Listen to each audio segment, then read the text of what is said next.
technical. Oh, there we go. We had a technical issue there. I think it was just the end of the introduction. Matt, do you know what's missing from that intro? A shot of you galloping on a horse in slow motion. Yes, that would be wonderful. If only I had anything like that. Yeah, it would be good. Maybe we'd just like what we'd do is we'll get a shot from Ben Hall, because you definitely do have a shot like that in Ben. And that's it. And you have to face replace me. Face and put it on.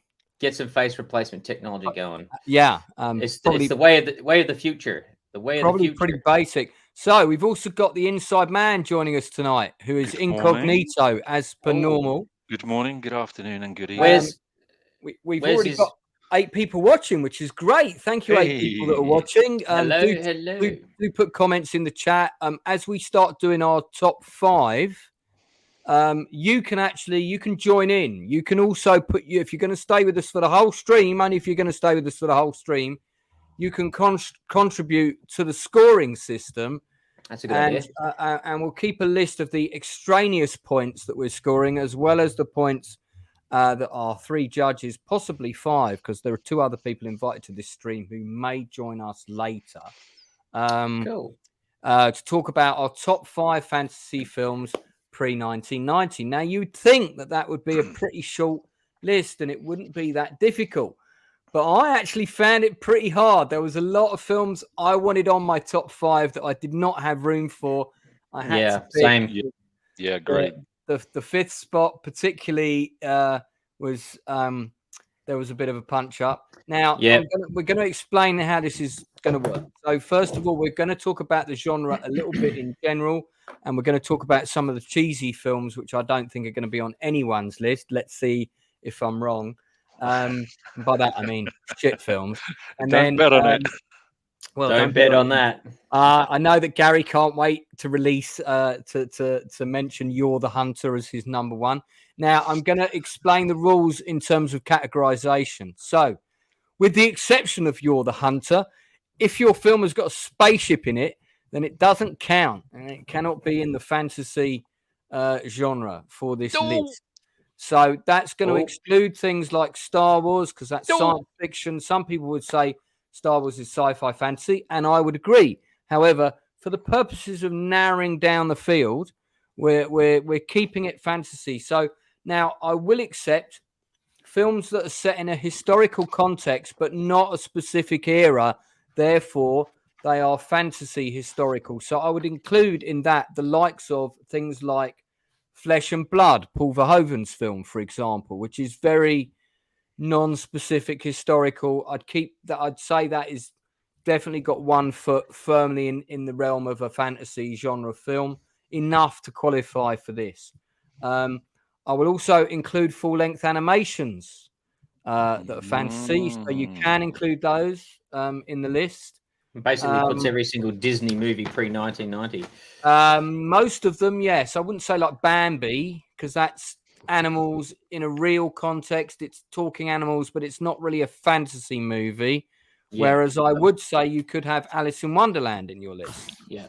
Or Black Cauldron. Yeah. Or the Black Cauldron, which I saw at the cinema. Or Sword in the Stone. Had the Sword in the Stone, I will accept, yeah. So in the same historical context, what about...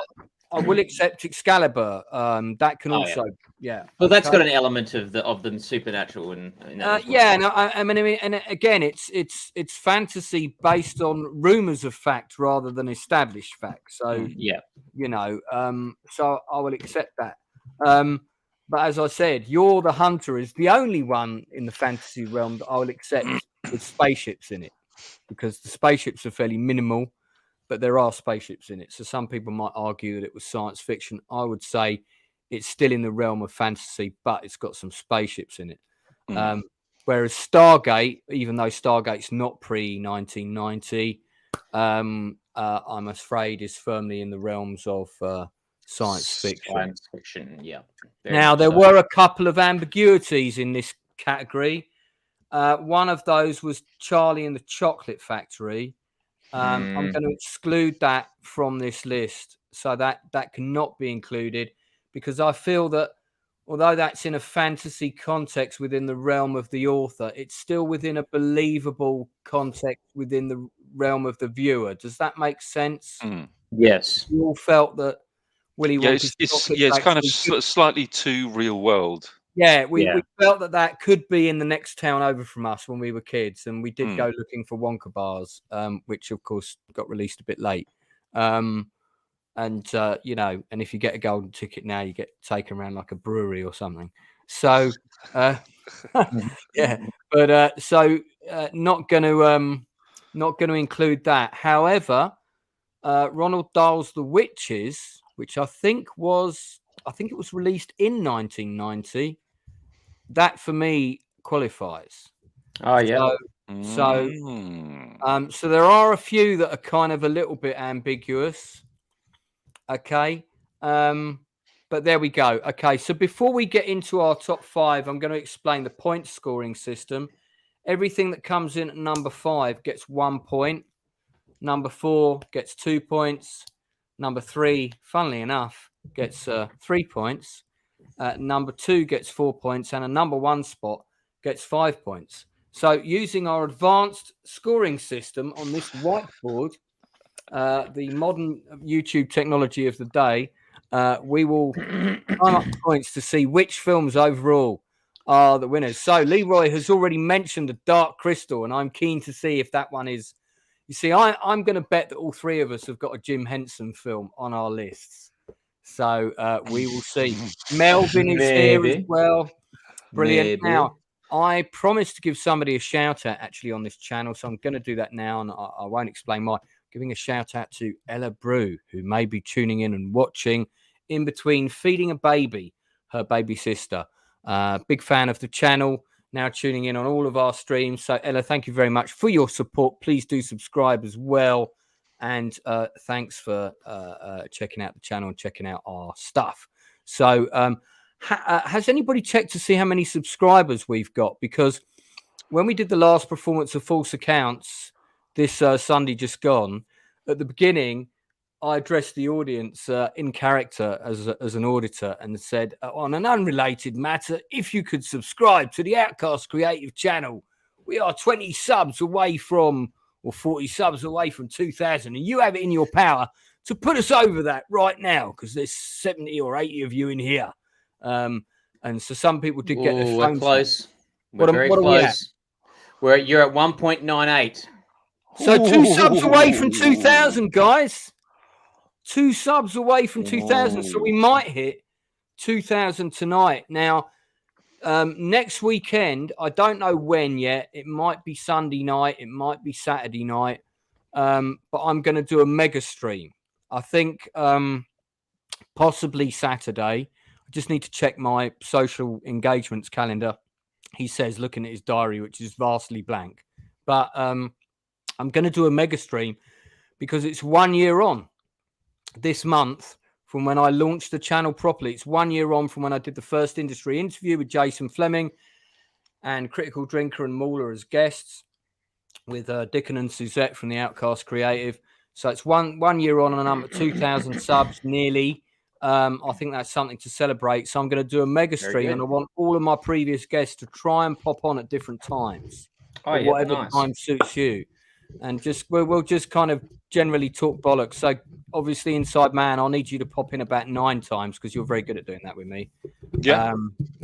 So that would absolutely. So Melvin's saying we're 20 away. So does that mean we're 20 away, or does it mean we're 2 away from? I don't know.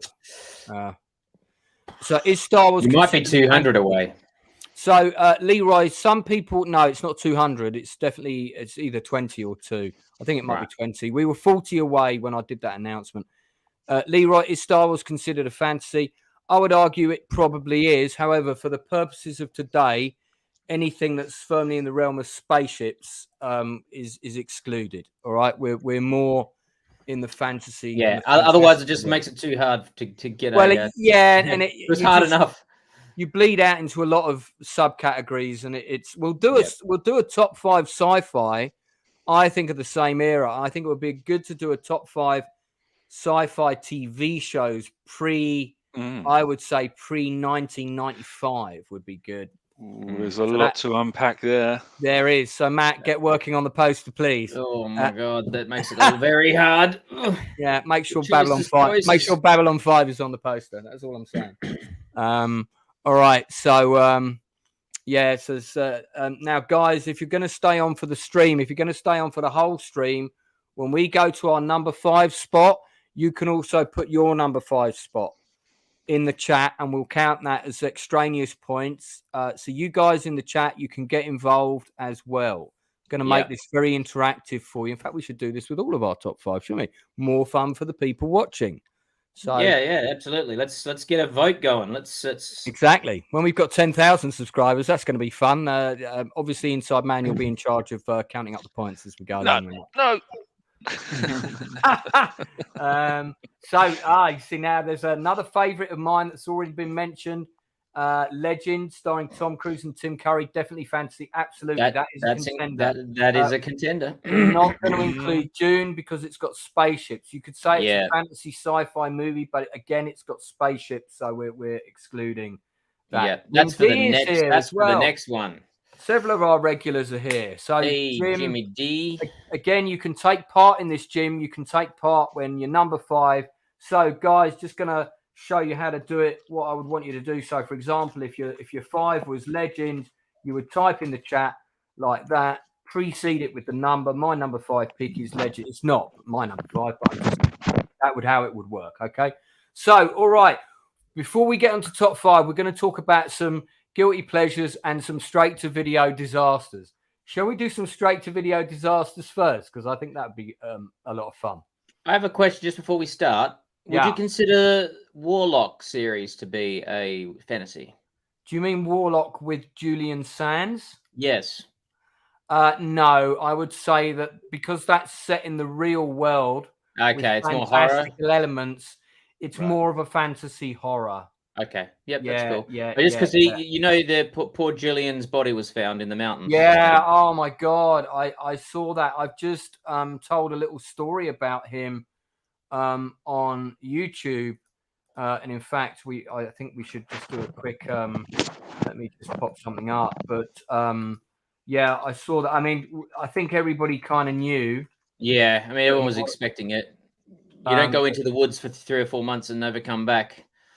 No, I mean, obviously, we're keen to sort of point out this definitely wasn't a suicide or anything like that. He did like hiking. He liked hiking when the weather was not favorable. He was a very experienced outdoorsman. I think all I want to say is I'll just recount the story quickly. Is I was in Leicester Square and I was buying tickets. I think it was for one of the Star Wars prequels. So, back then, I mean, I think booking online had just started, but not many people did it. And you'd like to come up and speak to somebody in the box office and pick your seats. And I came up and did that early in the morning as soon as they opened. I think it was probably, I want to say for the second movie. And I'm coming back with my tickets and I'm sort of heading back, and walking straight towards me rather pacily is Julian Sands. And I'm like, it's Julian Sands. And I'm thinking, right, what's he been in? And I'm just like, hey, Julian. And he's like, hello. And really tall. He was really tall, and had his hair all sort of tied back, very neat, had a white shirt on, black trousers. And of course, I used to work in the cinema. And one of the films that was on in the cinema when I was working was Warlock. And I said to him, dude, loved you in Warlock. And he went, oh, great. Did you enjoy it? And I said, yes, I worked at the cinema, so I got to see it 7 times. And he went, no one should have to endure that film 7 times. If I wasn't in such a rush, I'd take you out for a drink. And he just laughed, and that was it. And that was the one time I met him. Very cool. What a great vibe. He was great in Arachnophobia, Jim D. And I actually forgot he was in that. I remember when he guest starred on Law and Order, played a really creepy character, if I remember rightly. Highlander, not allowed. Again, set in the real world to a degree. So That's too much in the real world. Fantastical elements, yes, it's kind of fantasy sci-fi. So Beastmaster is mentioned. Well, we're going to talk about that, no doubt. All right, let's get into some cheesy, horrible nightmares. If somebody says one of these might be on my list, that's going to be entertaining. Cheesy, horrible nightmares. Oh, I didn't even come up with a list of cheesy, horrible nightmares. I have to get my thinking about the cheesy, horrible, and awful. When we get into the 80s and straight to video, and if you remember the full-length Lord of the Rings animation, which by the way could qualify if you want to put that on your list, that gave everyone a bit of a taste of, oh man, live-action full-length fantasy film would be good. Why can't we have one of those? And of course, special effects were fairly limited back then. They were there, but they were not of Lord of the Rings standard. So, but you know, this kind of fired up the likes of the Roger Corman graduates, and then you had people who looked cheaply where they could film a fantasy film that might kind of rip off an existing genre or the success of another movie, and that would lead to films like this one getting made, which actually me and the Inside Man talked about last time we were both on.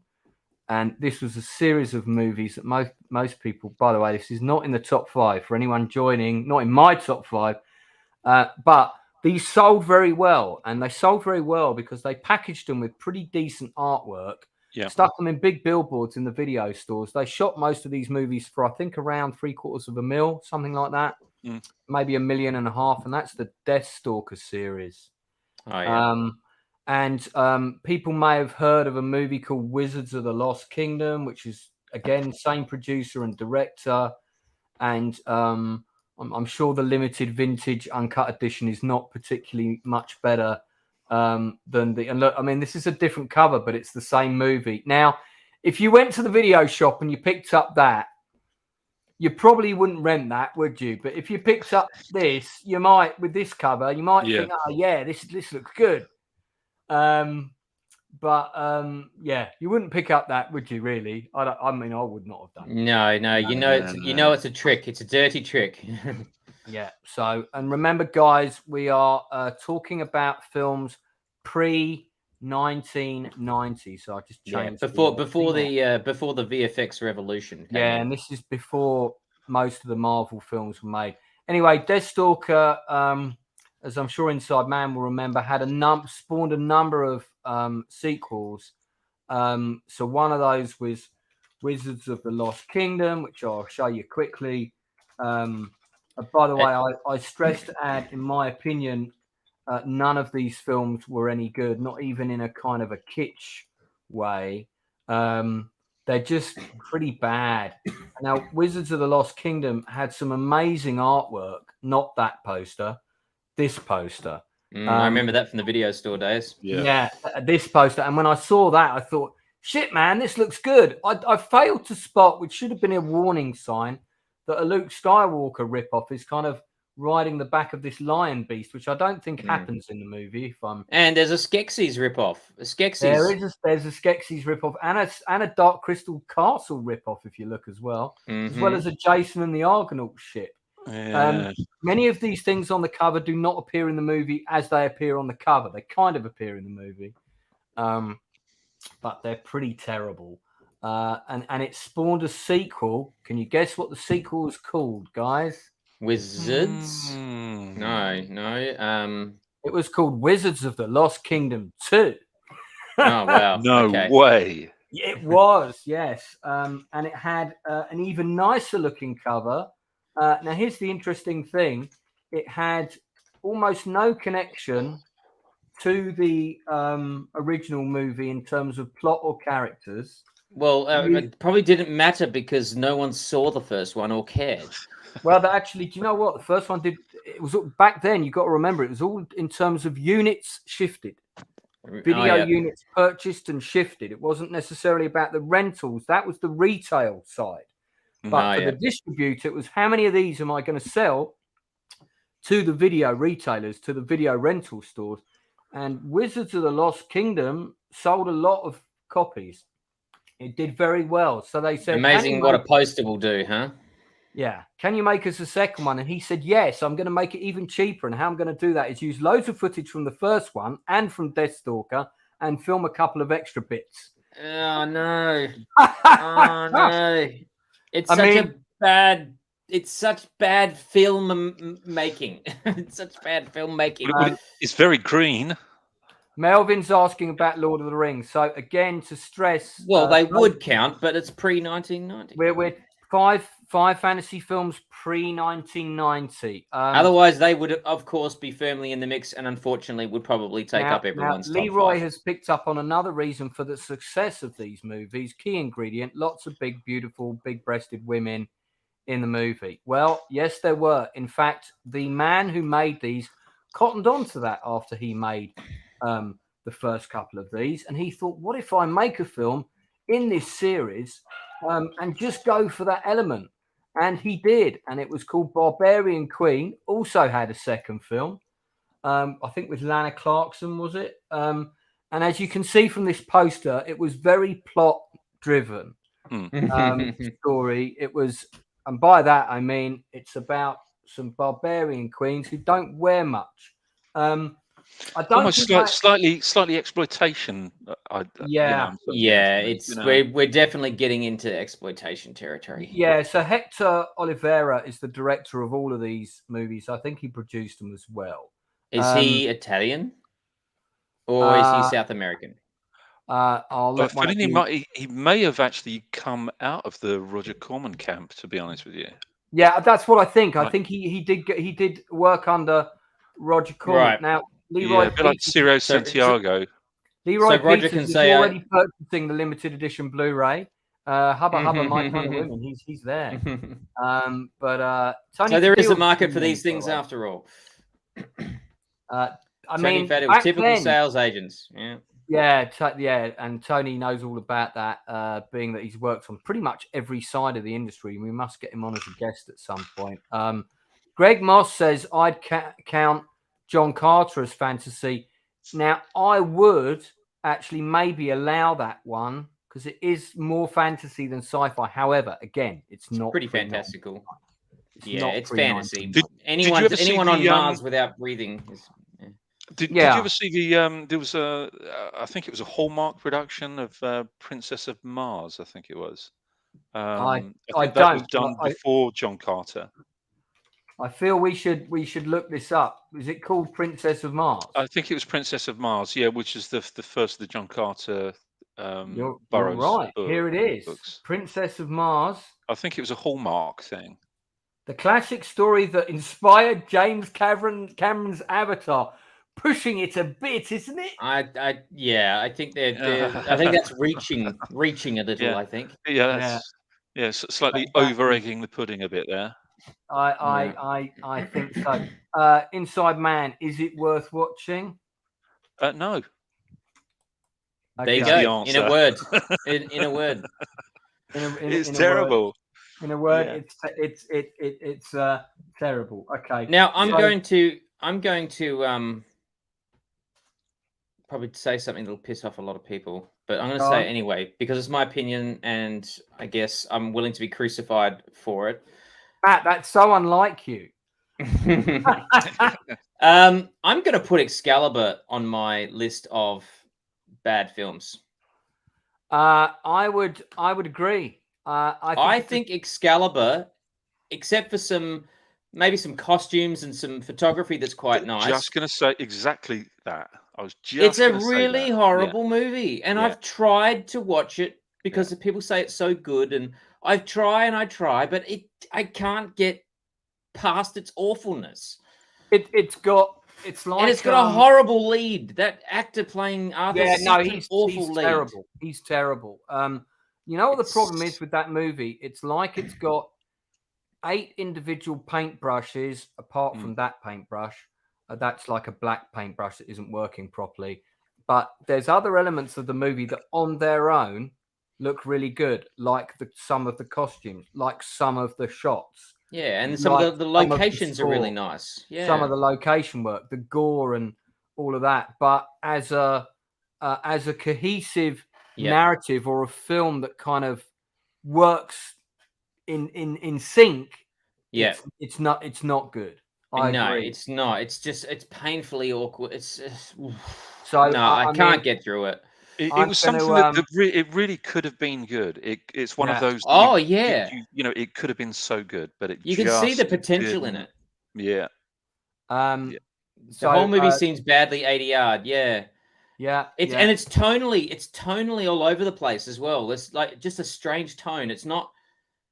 I can't explain it. It's on the awful list, but I think it also is on the awful list because, like you said, Inside Man, you can see that it could have been better. It's not one of these Barbarian Queen movies. It was clearly made with no artistic integrity. It clearly had the budget and the wherewithal and the actors to be something, but it failed at it, and that's why I think it deserves to be on that list. Shall we take a look at the quality of the costumes on Barbarian Queen 2, just for a laugh? Here we are. So clearly, like, blue bed sheets were available from the charity shop, and someone can see the lines of the hood there. They couldn't even afford to rub some mud in them just to make them look a little grotty. Look at the quality of the steel on the axe. Looks like polyurethane. And the shoes that people are wearing is also quite interesting. Looks like something you'd get in Kmart today. Yeah. There's wow. I think that's the lead, Lana Clarkson. Wow. I believe she was murdered, which is a bit. Oh, really? Yeah, I think she was murdered by Phil Spector. Oh God! Isn't she the woman that was murdered by Phil Spector? I think she was. That's shocking. Now that's interesting. I did not know this, but I think it might be true. John Boorman made Excalibur when his production of Lord of the Rings collapsed. Yeah, I'd heard that. Yeah. Man, wouldn't that been a strange world? A Boorman film made in the 80s of Lord of the Rings. I'm so glad that didn't happen. I think the Lord of the Rings one that I really would have paid to gone to see would have been the Beatles one, directed by Kubrick. Oh, I remember when that was being talked about. I mean, because apparently John Lennon did actually. He went round to Kubrick's house and said, "I'm going to do a really bad John Lennon impersonation." Hey, Stanley, I got this idea for this movie. Have you seen this book, Lord of the Rings? And of course, Kubrick just went, no, and that was it. Yeah. Thank you, Kubrick. Thank you. You saved us. You saved cinema once again. God bless him. God bless you for knowing a bad idea when it's presented to you. There seems to be that thing in Hollywood right now. There's this inability in that. I'm talking like the Borg ship that is Disney, that is assimilating all entertainment unto itself. Yeah. There is this inability to hear a terrible idea and go, no, that's ridiculous. They actually go, hey, you got something there. That's good. Let's go with it. And you're like, what? How did that get past the gate? Yeah. But and now I hear that I read somewhere that Warner Brothers Discovery wants to use AI to choose projects. Oh yeah, my God! To figure out if they're going to want to use AI programs to decide if a project could potentially be a successful. Well, I figured, you know what, that AI is probably going to do a better job than them anyway. So whatever. Yeah. Well, I mean, they're already doing some scripts, but listen, that's a rabbit hole we won't go down on this stream. All right, so enough with our bad ones. Let's get on to our runner-ups. Yeah. So what we're going to do now is I'm going to let each of my guests mention, not 5, I'll let you mention 3 films that you love, but they didn't make it into your top 5 list. Now, for those people watching, once we get into the top 5, you can join in. So when we're doing our number 5 pick, you can put your number 5 pick in the list now. So for those people who are thinking, well, what films count? What films could be in this list? I'm gonna give you a list. This is not everything, but I'm just going to add one that I forgot. Lord of the Rings by Basky, of course, not by Peter Jackson. This is an example of films pre-1990 that would qualify. Here's a long list. Don't tell us your number 1 now, Leroy. Save it for later. Right. Okay. So there's a list of several films. Sorry, all the commaing and things gone a bit wrong there. But anyway, you get the idea. So that's a number of films that you could choose that would qualify. Anyway, we're going to talk about some runner-ups. Okay, so Inside Man, I'll let you start. What did you want to put in your list, but the others beat it? Well, I really wanted to put Legend in, but that's the first film I ever saw at Leicester Square in a big cinema, and I travelled all the way up to see it, especially. Good cinema to see it in as well, I think. Yeah, I mean, I enjoyed it, but I just can't. It didn't kind of have enough rewatch power for me to put into the 5. If I'm totally honest, I do like it. I like it a lot. I love the way it's shot. Yeah. I love Tim Curry. Absolutely love Tim Curry. He's amazing in it. It's his defining role of his career, I would say. Absolutely, yeah. Even more so than Frankenfurter. Horror. Yeah. I mean, fantastic performance. But I just, it just hasn't got that rewatch quality for me. That was also close to. That was definitely in my top 10. I did a 10, and then got the 5. I'll go next. I'm going to say that one that I really wanted to put in my top 5 but didn't make it was The Princess Bride. Oh, yeah. So that was one that I wanted to put in. Again, don't say anyone if it's in your list. You can save that in a bit. But so yeah, Princess Bride. Matt, one of yours. All right. So probably the one that was fighting for in the top 5 but didn't quite make it. The 7th Voyage of Sinbad.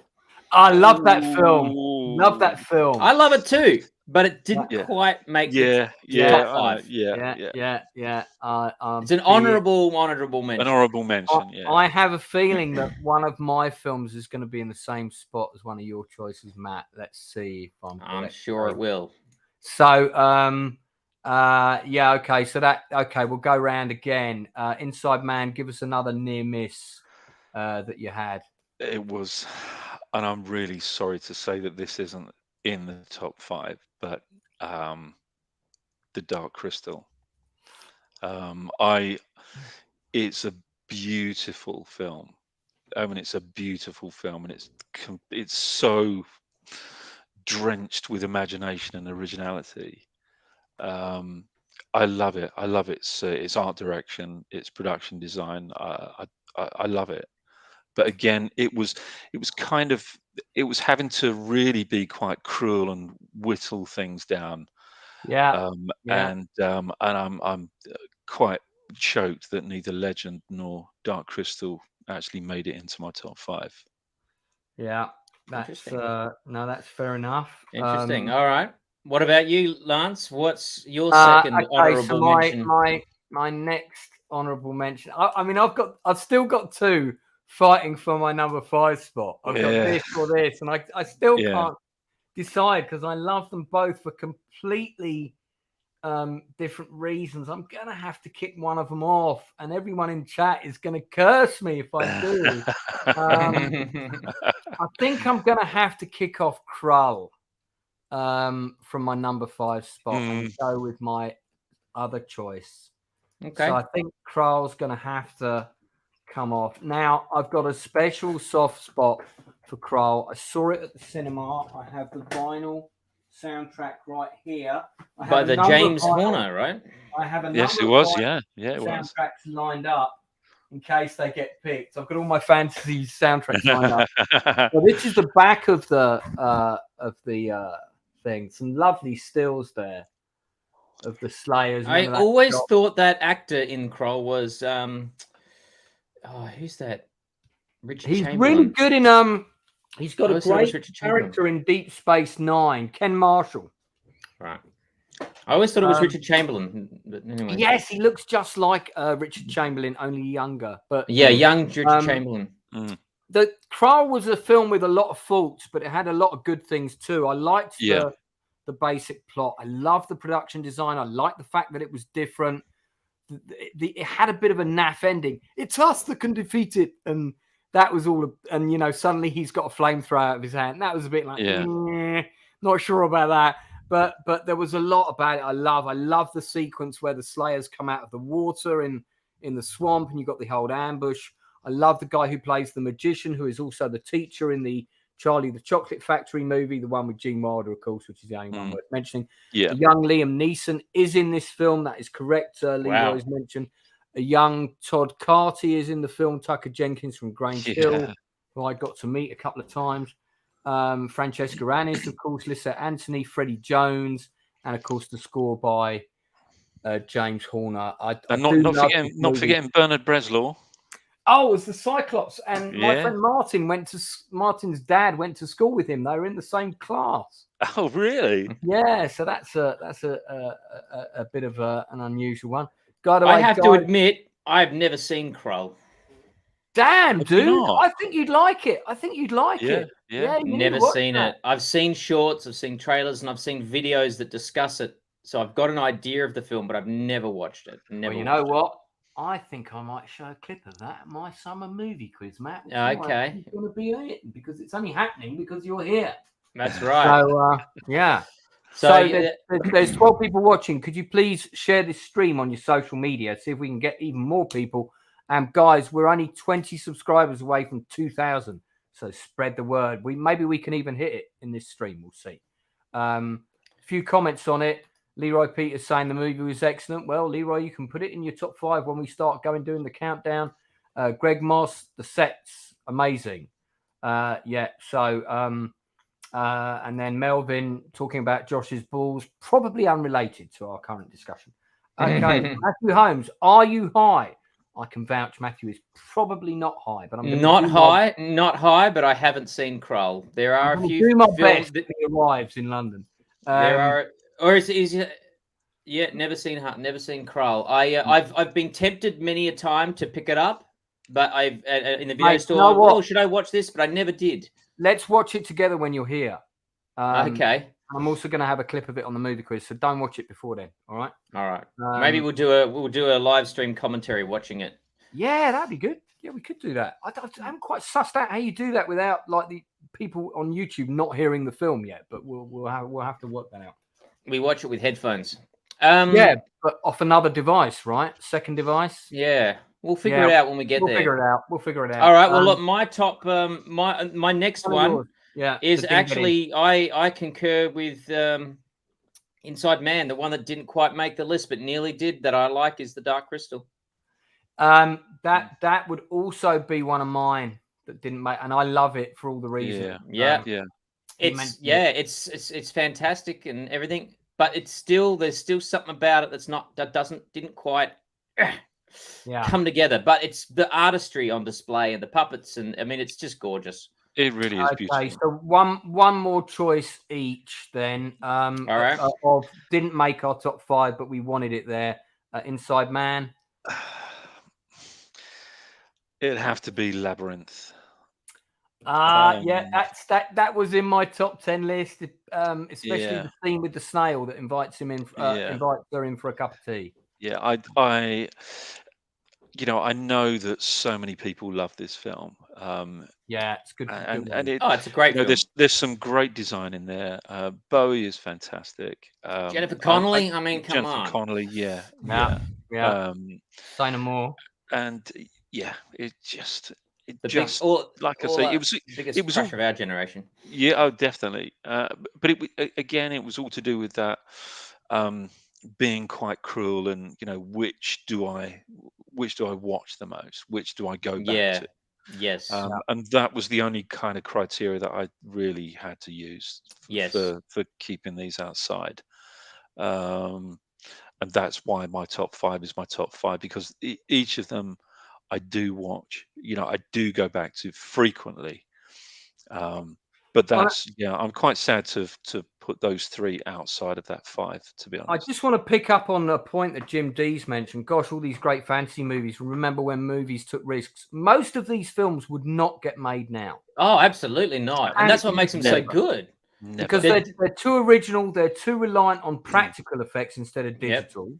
And they're too dark. Also, like Dark Crystal, a completely original story. Krull, completely original story. Not preying off an existing franchise. Labyrinth, completely original story, admittedly with a lot of throwbacks to kind of nursery rhyme elements and things, but completely original.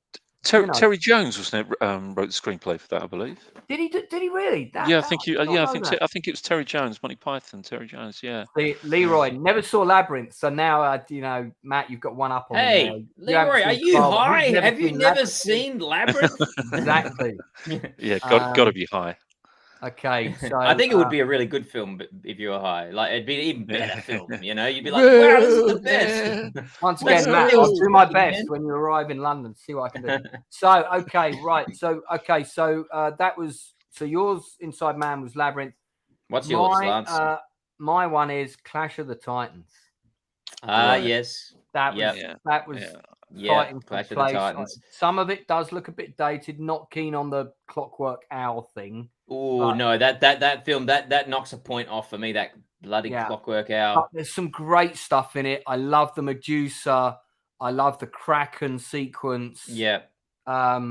It's just not a strong movie though. No, it's got some weak actors in some roles. It feels like it was made in the 60s, but it was made in the 80s, and that's what's really bewildering. It's like, wow, this is made in the 80s. Yeah, it looks like it was made back in 1962. So that would be my last. Matt, I'm staying quiet on this one. Matt, what's okay? You might be talking about it again. Matt, what's your last nearly made it but didn't? All right, this was a tough one, and it was.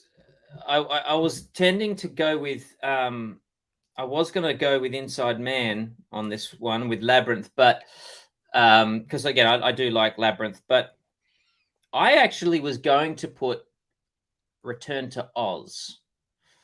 That's not a bad movie, actually. And it's not because I've seen it twice in my life. When I was a child, and it completely disturbed me. And then when I saw it as an adult, to sort of exorcise the demon, and I found it's not a great movie, but I admire its darkness. Yeah. That was actually one of the first films I worked on. That. Wow. Yeah. Right. Yeah, I thought the risks that it took for a children's movie and how dark it was willing to go.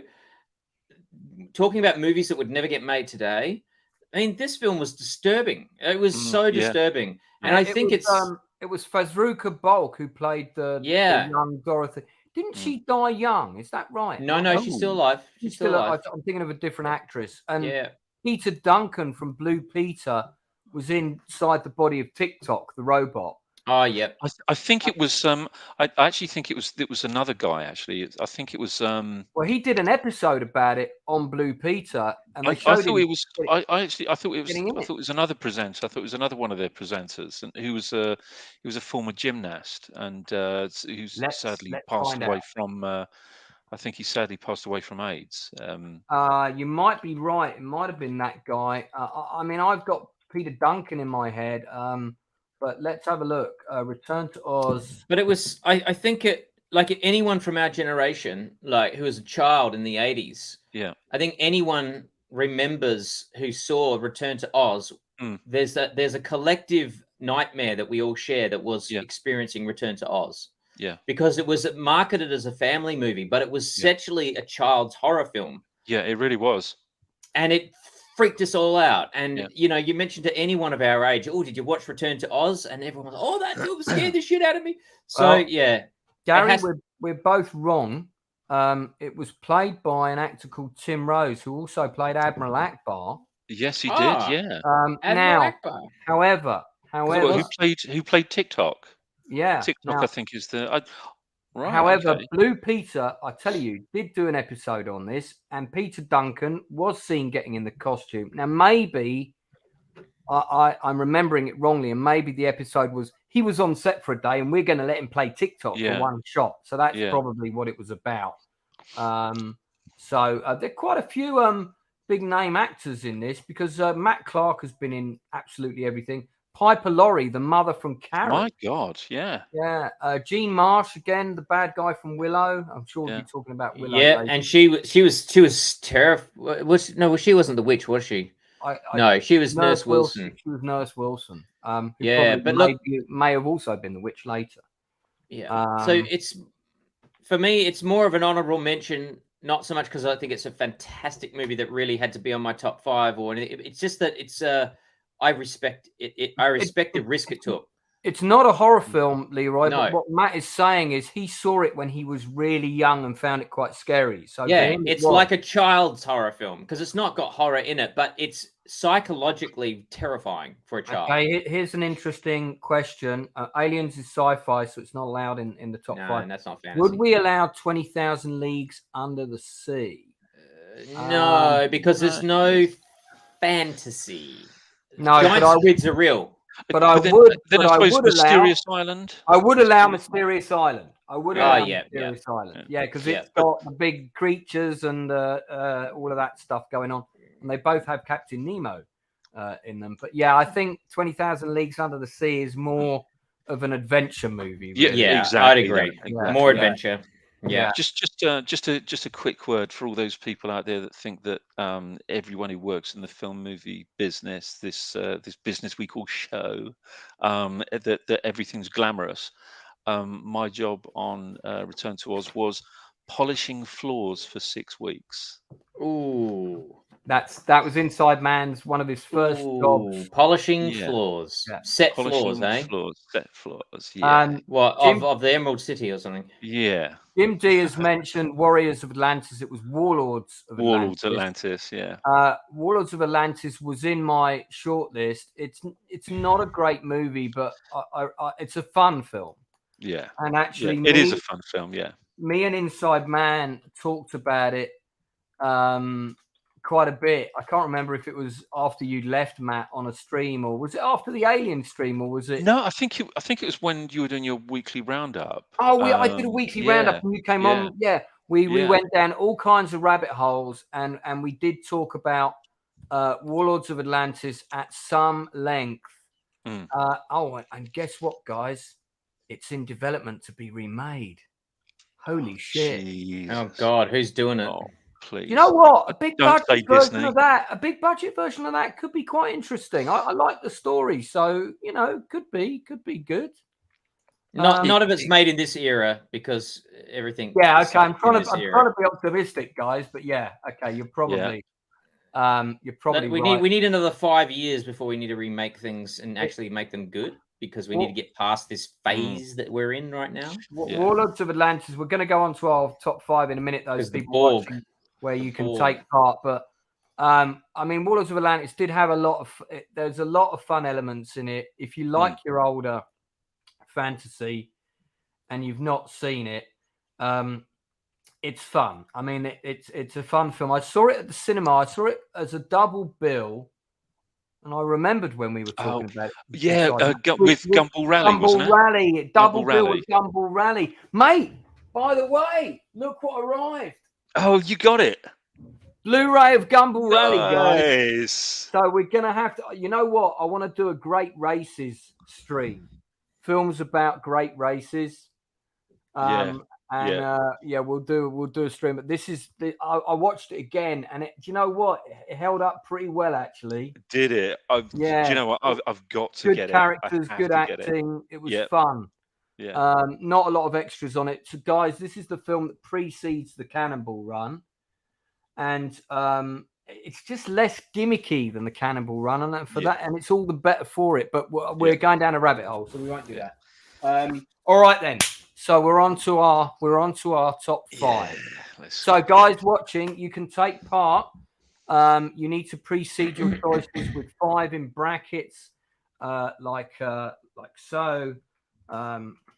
Max Big Adventure. That's not a choice, but you need to write it out like that.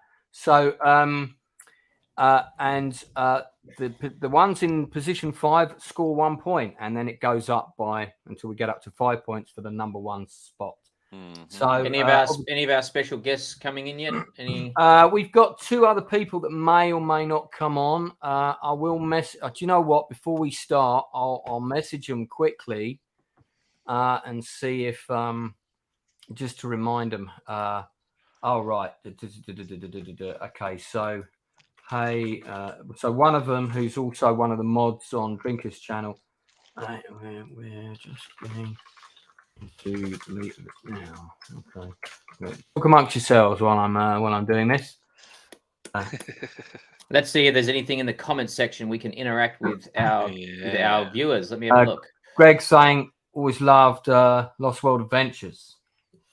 Lost World Adventures. I'm not sure about that. No. I mean, I just thought of another one that actually could have been in my top 5. Journey to the Center of the Earth. Oh well, yeah, I saw that as a child. Yeah, I haven't seen it since. Fun when you're a kid. When you watch it a bit later, it's pretty embarrassing. I remember it had lots of lizards in it. Yeah, dressed up lizards. But I got to be honest with you. I think James Mason is an absolute. I love James Mason. Yeah, he did. Didn't he do anything with Doug McClure? Says Jim. Yeah, Doug McClure, Peter Gilmore, James Mason. Yeah, Doug McClure. God, I thought he was such a bad actor.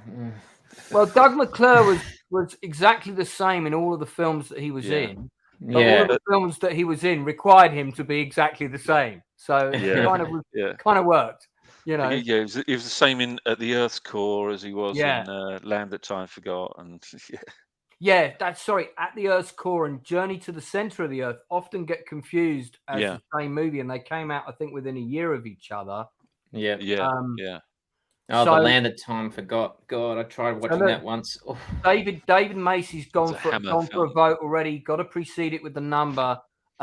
In the Company of Wolves. Do we accept that as a fantasy film? I think. Yes, we do. So. Yes, we do. I think so. Yeah. Okay. So I've never seen that. Yeah, we do. That's a good movie. That's Neil Jordan, I believe. It is Neil Jordan. Oh, okay. Now I really want to see it. So extraneous points. That's those in the chat.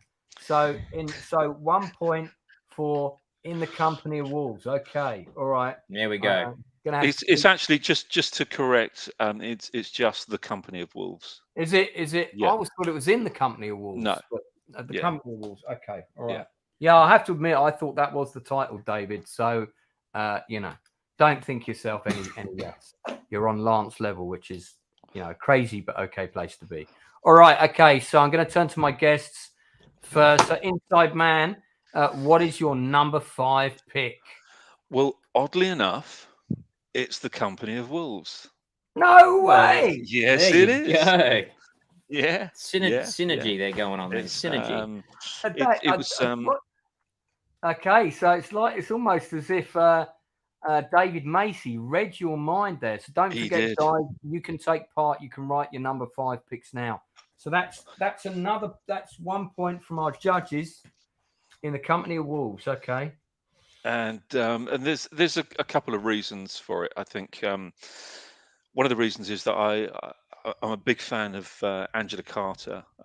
She wrote a book of short stories called The Bloody Chamber, which is an absolutely extraordinary book, and it's so beautifully written. And most of the short stories that are in The Bloody Chamber make up the story of The Company of Wolves. But it was a very low budget film produced by Stephen Woolley of Palace Pictures. Yeah, with his big hair and glasses. Yeah, and Steve Woolley was kind of the savior of British independent movies in the 80s. He was very much. Did things like Scandal was one of theirs, which is an excellent film. That's a great movie with the late John Hurt. Yeah. And about that. It really does hold a very, very special place in my heart because again, it was one that I worked on and I had a lot of fun working on this film. It was incredible to be around so many amazing people: Brian Glover, David Warner, Angela Lansbury.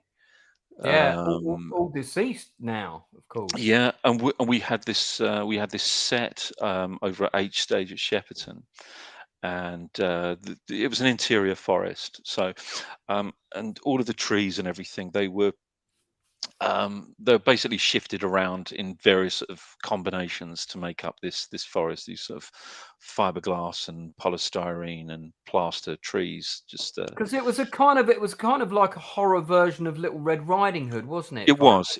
Yeah. If you ever get the chance to read the book, The Bloody Chamber, seriously read it. It's absolutely fantastic. It's an amazing piece of work. And she's Angela Carter. Unfortunately, she's no longer with us, but it's so beautifully written. I remember that it's got.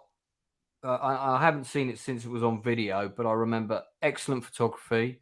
Yeah, beautiful. Slow motion and very moody shots. Neil Jordan does make his films look great.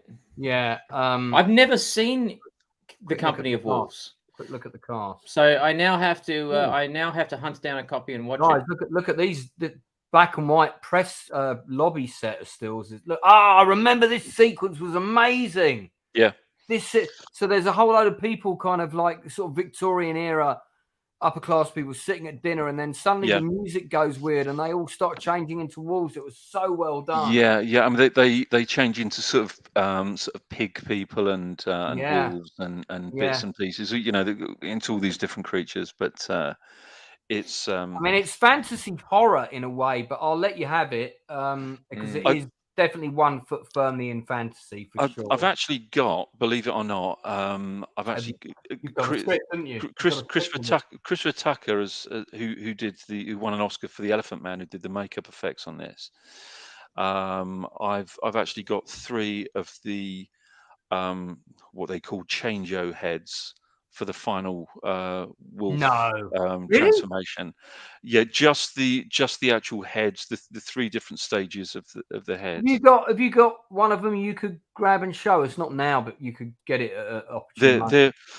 They all of my old props tend to take pride of place boxed up in the back of the loft. Where of course, you put them somewhere where they can be seen. I really want to, but you know what wives are like. I had one once. So interesting to note that Terence Stamp and Jim Carter, 2 top of their game actors, did uncredited cameos in the movie, as did Jim Brown, but I suspect that's not the American actor Jim Brown. A very young Stephen Rea was in the film. I do remember him, and the lead girl who played Sarah Patterson. Yeah, did she go on to do much? I don't think she did. I think this is kind of pretty much 4 credits. She played Snow White in a looks like a straight to video version. We won't go down that rabbit hole. Okay, all right. Company of Wolves. So let's not spend too long on it. So that's 1 point scored from the judges. We've also got 1 point scored for Dragon Slayer, which I made a note of as a 5th choice, and somebody else, of course, David Macy mentioned Company of Wolves as his 5th choice. Can I just quickly point out George Fenton's amazing score for this? It's got a great score. Yeah, it's a really fantastic score by George Fenton, and he did the score for the A-Team. Oh, right, okay. The score for the A-Team, which is one of the best things about the A-Team. But if nobody knows George Fenton, go and look up all his stuff and go and buy some. I've heard of George Fenton. Yeah. I'm pretty sure. I don't own any George Fenton scores, but the name's very familiar. I think he's done a film that I'm very familiar with. By the way, look, I mentioned that earlier. There's the vinyl. Ah, nice. Hey. Yeah. If I've got that album, I'm determined to find it. So, Matt, your 5th choice then, please. My 5th choice is coming in at number 5 is going to be Legend. Okay, now that's interesting. That's the one that didn't quite make Inside Man's. Yeah, it was on my short list as well, I have to say. But didn't quite get there. I watched it again before this, and while I agree absolutely, Inside Man, with your appraisal on on it. It just doesn't quite work. I think there's some tone problems as well. It doesn't quite know what it wants to be. Is it silly? Is it funny? Is it horrible? Is it, I just can't get past the artistry on display. I just think it's such a gorgeous film, and it's so beautiful and done before digital. And the scene where the dress is dancing, that's a great sequence. I can't figure out how they've done it. It's so amazing, and it seduces the girl from Ferris Bueller's. It's so, and of course Tim Curry and his voice and his makeup. I think it's a mesmerizing fever dream of a movie. It's not. It is. Yeah. And so I have to, for being as a work of art, it's just magnificent. Yeah. So that's why I can go back to it, because it's but because it's such a strange film in so many ways. It is a bit like a fever dream. Really good description of it. Actually, it's a really good way of describing that. When I saw the stills from it, because there was a big spread for it in Starlog or something like that, one of those magazines. Oh, Starlog. Remember that. And I saw these amazing stills, and they had a big shot of Curry in his full devil makeup. Yeah. And I was like, wow, this is going to be the fantasy movie I've been waiting for. And it opened to very lukewarm, some terrible reviews. And it wasn't going to be released. It got a very minimal release nationally. And the only place that was showing it near me was miles away. And it was on in Leicester Square. So that was the one time I begged my parents. I was a teenager. I wasn't quite an adult teenager. And said, look, I want to go and see this film. And they said, well, if you go with Martin, who's very tall and older than you and sensible and lives next door, then yes. So we went up together to see Legend, an amazing cinema. First time I'd seen something in proper surround sound. Now, do you remember the slow motion sequence where the goblins are attacking the unicorn and you got the sun behind them? Yeah. That's what I wanted to see, but with 50 guys in it. And what Legend was for me was a small story in a small part of what looks like a much bigger world. Yeah, you get the sense there's more, but it's very contained, isn't it? Yeah. And I wanted to see the bigger things going on in that world, and what I got that in Lord of the Rings. So this could have taken. This is almost like a story that could have taken place in a forest in Middle-earth. Yeah, and I swear that when the guys who were doing when they were making Lord of the Rings, I think they firmly had one eye on Legend. Yeah, some of the shots are right out of Legend. There's a beauty, and there is just the photography and the way the orcish creatures look and the armor, and I reckon they absolutely had their eye on Legend as an inspiration, because you can see it in the film. I never saw this film in the day. I didn't see this film until about 10 years ago for the first time when it came out on Blu-ray. Again, another movie that had Gary Bolt's in the house from Australia also. Sorry to interrupt. That's all right. How you doing, mate? How you doing, Gary? Recently appeared on the London stage. And Gary, on the second from last night, your speech got an applause on its own applause. So well Gary, done, you actually got an applause in a play that you appeared in, but you weren't there, because he did a voice. He did a big speech for our play. So. Sorry, Inside Man, go on about That's all right. Yeah. Another film that had an interior forest, a forest that was built as an interior, for exterior, and of course, as you might remember this one, Lance, it was the forest that was built on the Bond stage, and that was the movie that burnt it down. The Bond stage burnt down. And they had to rebuild the set. It was big set. The set that burnt down was the big set, where Tom Cruise jumps into the water tank.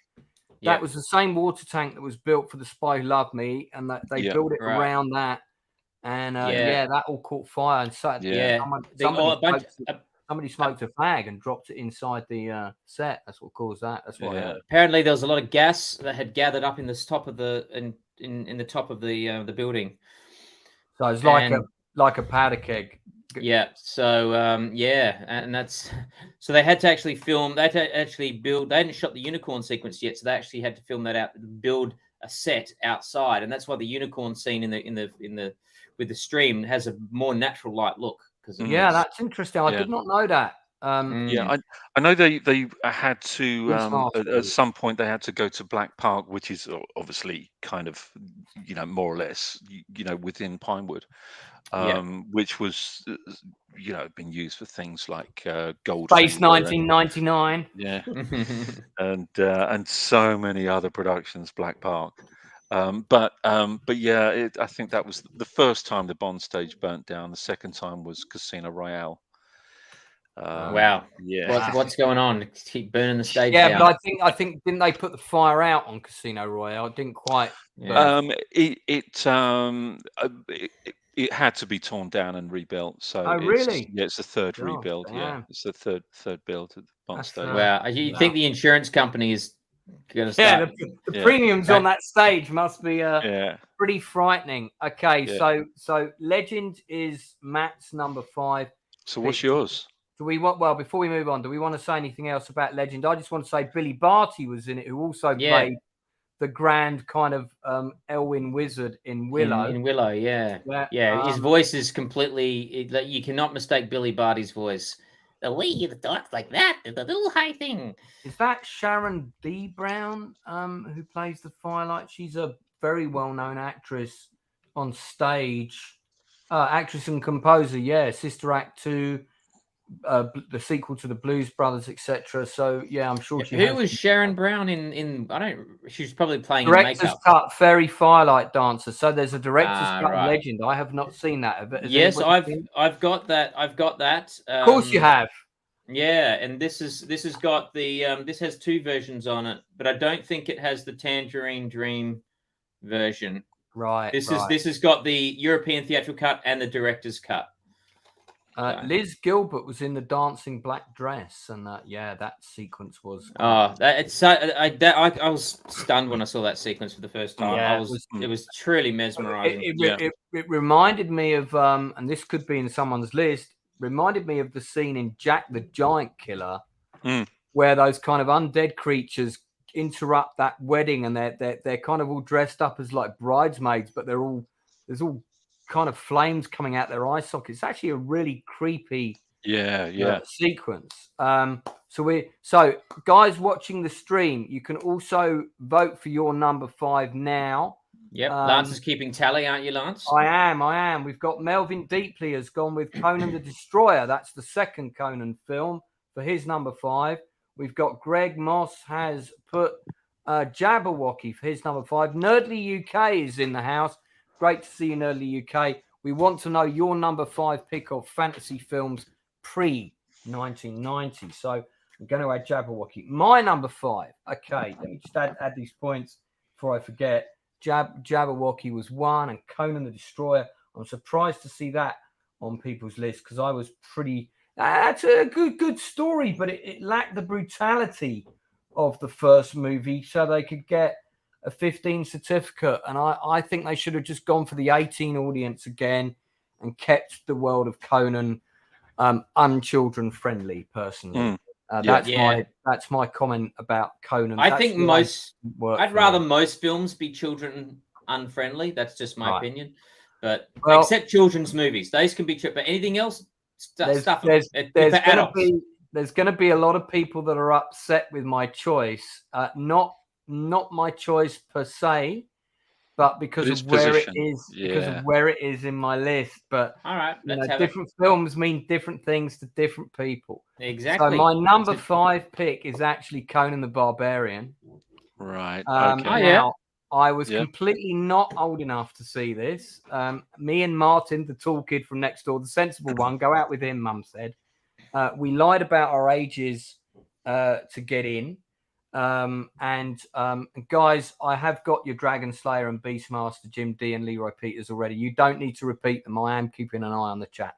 So, this should be higher in my list for a lot of reasons. It is definitely, in my mind, one of the best fantasy films of the 1980s. It's definitely one of the best pre-1990. Somebody already mentioned it's their number one choice. I can completely see why people would put it at number one.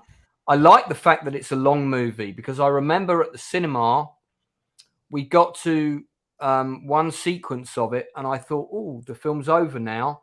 And then it wasn't. And then there was there was another big battle that came after that. And I was like, oh, this is really good. And also it was very gory and that people's heads got decapitated. And it felt like it was quite grounded. It felt very believable and it felt faithful to the books.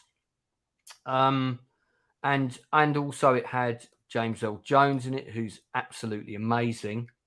Now, obviously, if this is somebody else's pick later, don't say so, but we'll discuss them as they come up. So if we've already discussed them in detail, we probably won't discuss them in too much detail later. The guy that played Arnie's father, who gets killed at the beginning, I think I'm right in thinking, yeah, William Smith. He was the bad guy Russian assigned to hunt down the Wolverines in Red Dawn.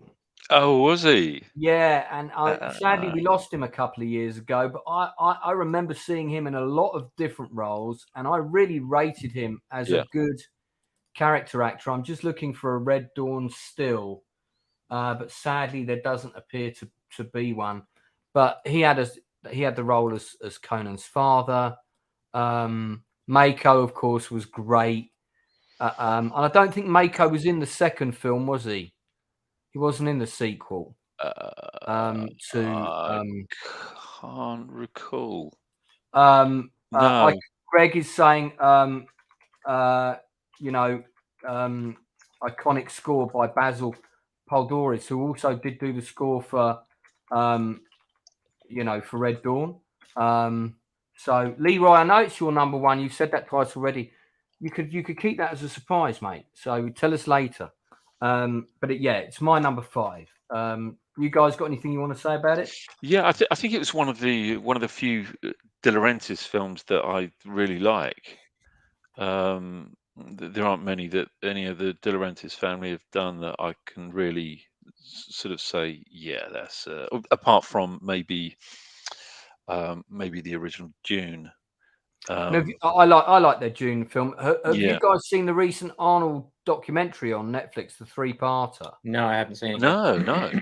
That's well worth watching, and it's great to see how driven he was to get this role. And he took elocution lessons and all of that. One of the things, so he always gets this guy a role in every movie because this is his gym partner, Sven Ole Thorson. Yeah. And it's nice to see that their friendship went as far back as Conan, and he was even getting in parts in Conan. That's Karl the Conqueror, which again could also appear in someone's top 5. Somehow I don't think so, but yeah, I think it's really nice. It says a lot about Arnold that he was getting his mates in even his first big break. He got his mate in it. Do you know what I mean? Yeah, that's really nice. That is nice. That could have got him in trouble, that sort of thing. But yeah, so cool. Look, full disclaimer, I've never actually seen Conan the Barbarian. Oh my god! Are you high? That's the second. How many times are you going to do this to us, Matt? I have not seen it. Matt, are you high, mate? Am I high, mate? Am I high? Yeah. Yeah. You know why? You know why? Because it's never. I've never been interested. It just doesn't look like my kind of movie. I've seen the trailers. I've watched videos that talk about it. I've seen scenes from it, and every time I don't care. I don't know why. I think knowing your taste in films, I think you will enjoy Krull more than Conan. Okay. Because Krull is more Nadia friendly. I think Conan is not Nadia friendly. Probably not even Hugo friendly. That's Matt's dog. I don't mind a bit of violence, but I don't know. It just seemed naff. I don't know. It never drew me in. Careful, Matt. I don't want people to turn off.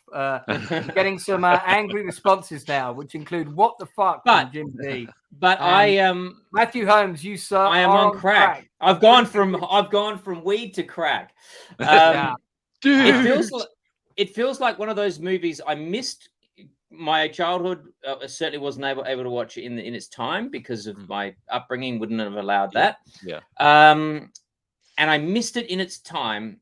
And then I've always thought I've really got to catch up with Conan. I should see it. But it's just become one of those films I've put off for years, and I just haven't seen it. So I should get around to seeing it. So, but I don't know when that will be. So, Leroy's maybe I'll love it. Maybe I'll love it. Leroy's pointed out that Mako was in the second Conan, and you're right, sir, he was, but he played a different part. He played this wizard, whereas in the first film he was actually didn't Mako play the thief that rode with them in the first one? That's what I remember, but I might be wrong about that. But anyway, okay. Well, somebody in the chat will clarify. Okay. So Matt hasn't seen Conan or Krull. Haven't seen Krull or Conan, so they couldn't be on my list because I haven't seen them. I'm not knocking them. If you love them, great. I've just never seen them, so I can't qualify to say anything about them. I'm just want to check something here before we move on. But I will. So okay, Mako was the wizard narrator, kind of in both movies. That's right. Yeah, I got that wrong. And the people that rode with Conan were Valeria, and then you had this kind of other, wasn't there? This other, the other guy was the Oriental guy. That's right. I remember now. Yeah, it's a long time ago, Leroy. So I appreciate you keeping me on my toes there. All right, guys, those are our number 5 choices. So those people watching, if you want to, and you haven't already, and I have got all of them written down thus far, if you haven't picked a number 5 choice for a fantasy film pre-1990, put it in the chat now. And we're going to move on to our number 4 pick. So, Inside Man, is this your You're the Hunter moment? I can't wait.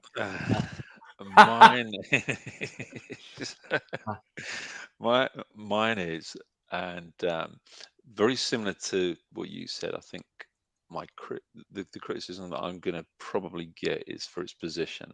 Okay, interesting. And it's Jason and the Argonauts. Okay. It's in the top 5, man. That's great.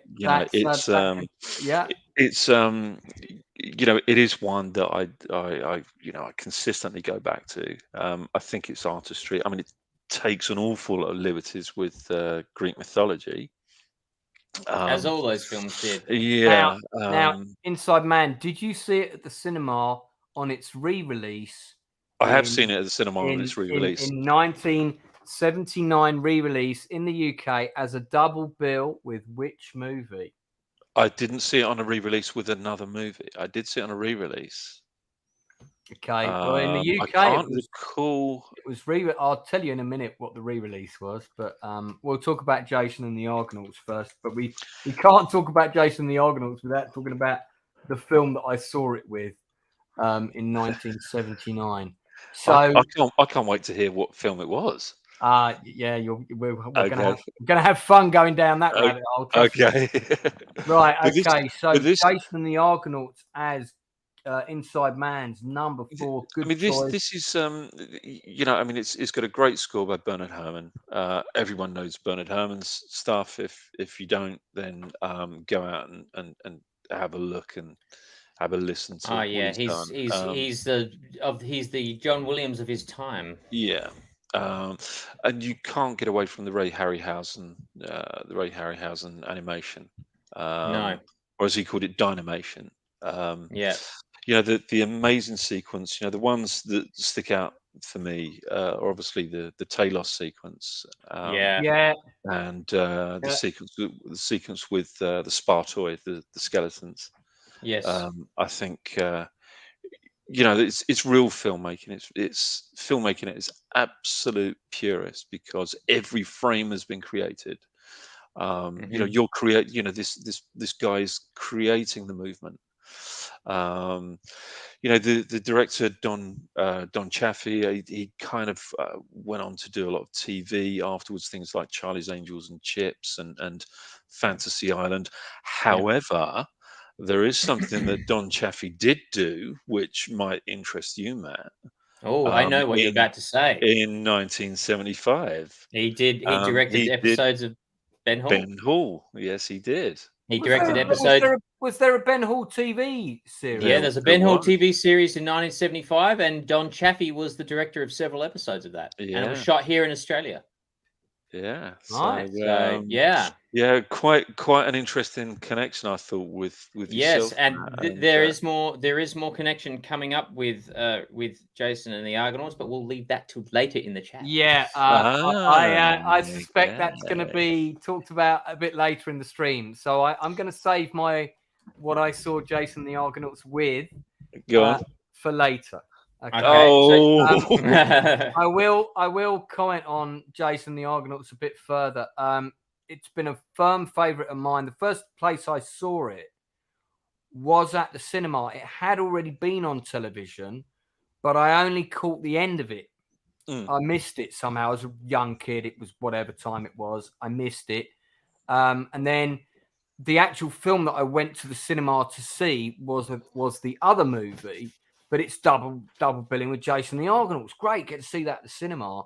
And my God, on the big screen, how fantastic was it? You know, I didn't see it on the big screen until the late 90s. My dad introduced me to Jason the Argonauts because it was one of his look at this double bill. Look at this double bill. Mysterious Island and Jason. That would have been a good one. That's a good double bill. Yeah, that fits. I'm scared to scroll through the pictures now in case my double bill comes up, but it wasn't that one. Do you have the Blu-ray, Matt? Do you have the Blu-ray of this? I have a signed Blu-ray of Jason the Argonauts by Ray Harryhausen. Mate, you've got to grab that and put that up on the screen. Let's have a look. Okay. While he's doing that, Inside Man, do you know which temple this was that they filmed at in Greece? What am I doing? It's right next to me. I did know, but I don't know. No, I can't recall. Somebody in chat may well.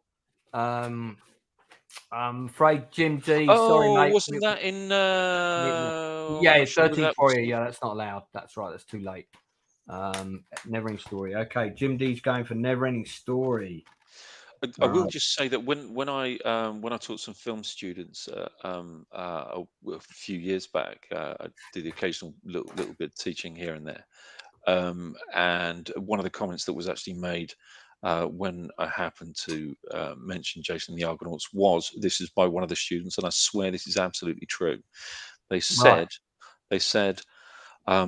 yeah, it's kind of okay, but it's probably the worst CG I've ever seen. Oh my God!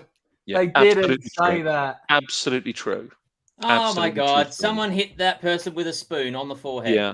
What's great about this sequence is this is basically a man in a tank with a set. Yeah, you know? but considering the technology, they actually did that convincingly well. Like the rear projection and everything. Yeah, they actually pulled it off quite well considering the hokiness of what they were doing. But look, here is my signed by Ray Harryhausen himself. Let's have a look at that. Let's go full screen on you, Matt. Hold that in position for a second, if you would. Wow, did you get to meet the guy? I did. I've got more stories coming up about Ray Harryhausen. All right, save those for later. What are the special features on that Blu-ray? Just out of interest. Special features on the Blu-ray is audio commentary by Tony Dalton, audio commentary by Peter Jackson, and visual artist Randall William Cook. Original skeleton storyboards, the Harryhausen Legacy featurette, Ray Harryhausen interviewed by director John Landis, and the Harryhausen Chronicles documentary narrated by Leonard Nimoy. So it's a great digitally remastered Blu-ray edition. Which movie was it that had? Now I know it was the Hydra's teeth that made the skeletons in Jason and the Argonauts, and we can't. I mean, that sequence makes that film, and it took years to do that sequence. I think it took him 4 or 5 months just to animate that sequence. That's not the rest of all the other sequences. It's just the skeleton sequence. I think he was able to do 13 frames per day. Per day. And as a former stop motion animator myself, you can absolutely, that is absolutely true. To do the level of work he was doing, to do 13 frames a day, that would be about your pace. Wow. Which is half a second a day. Yeah. I've got an interesting related story, which I'll tell now because it's Jason and the Argonauts related. At the year that I first ran a game at Salute, which is the Warlords London tabletop sort of games convention, and clubs from all around the country put on games, and I put on a Thunderbirds game that year, which I could find some embarrassing pictures of, but I won't. And the one thing I remember about the Thunderbirds game is one of my players during Attack of the Alligators decided not to use the sedation darts to knock out the giant alligators, but they decided dropping the pod of Thunderbird 2 on top of its head was the best way to disable it, which was quite fun. But the game that won the much coveted Salute Shield prize was a Jason and the Argonauts game. Wow. And it had all of the sequences reconstructed on this lovely table. So you had the temple with the skeletons, and Talos is Talos, isn't it? Talos. Yeah. Talos or Talos, yeah. Talos. Yeah. That was an action man figure, sprayed gold with a custom built sword in the hands, and they remodeled the head with the helmet and the sort of the skirt. Brilliant. So brilliant, you know. And I thought, when I walked around the show, when I had a little break and I saw that game, I thought, yeah, we're not winning the prize with my plastic Thunderbird models. It was a really, really good movie. I was lucky enough to see, I think, 3 Ray Harryhausen movies at the cinema, which is this one on re-release in '79.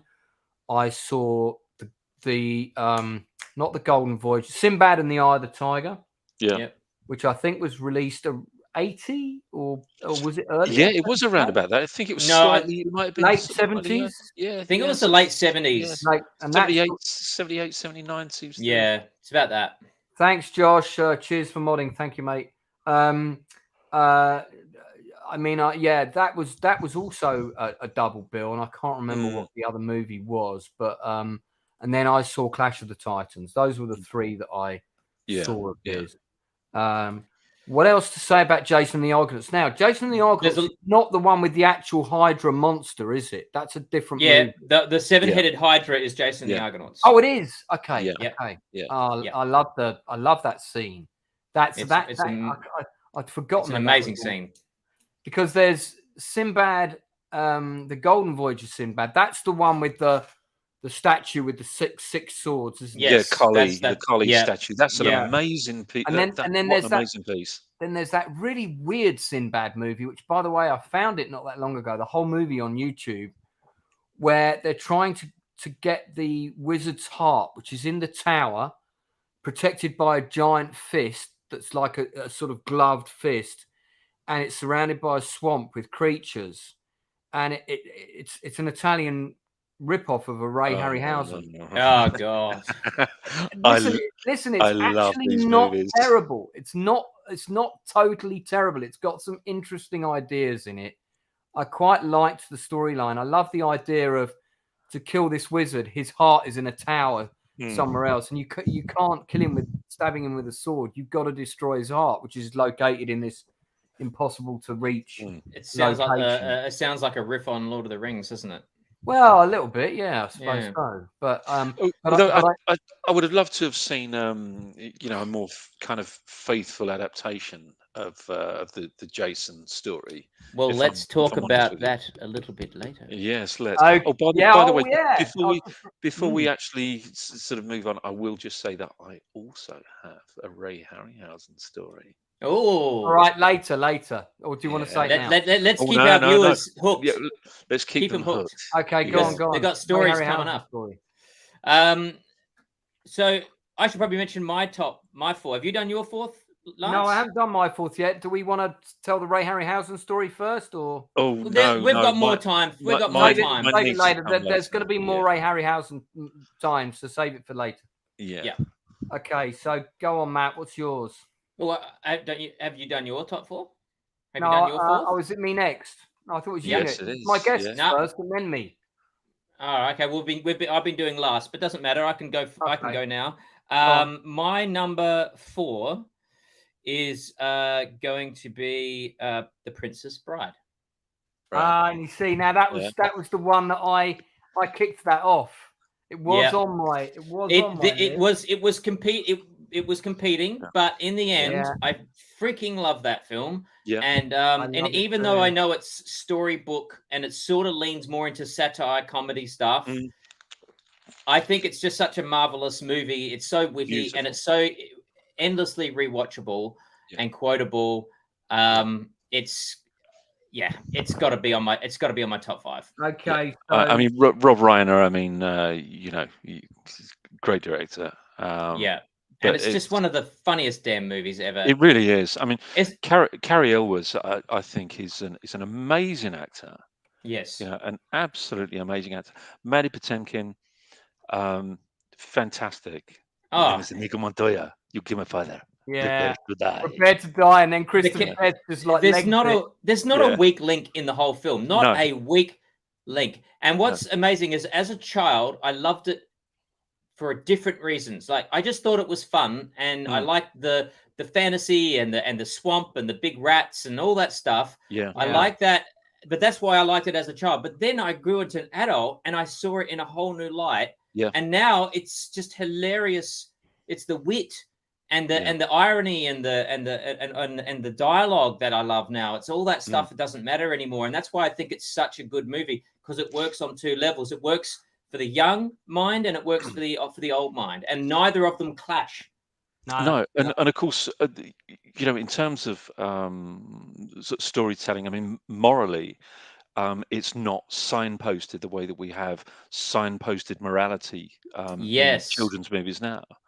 And that's what I can't stand. This is what you must think. It's this is about the story, and Goldman's script is fantastic. The book is fantastic. The acting is fantastic. Carrie Elwes, I think, is just an amazing young actor in that. Robin Wright, beautiful. Yeah, he did Glory not long after this. That's right. But he never hit leading man status, though, did he? He sort of became a character actor. He kind of he was almost there with Days of Thunder because he was the villain. And after that, his career kind of it didn't quite. He kind of veered around and didn't quite stick a landing. But he always popped up in the new Mission Impossible movie, isn't he? Oh, yeah. Oh, you mean Dead Reckoning? Yeah, this new one. Yeah. I hope so. It'll be a welcome to see him.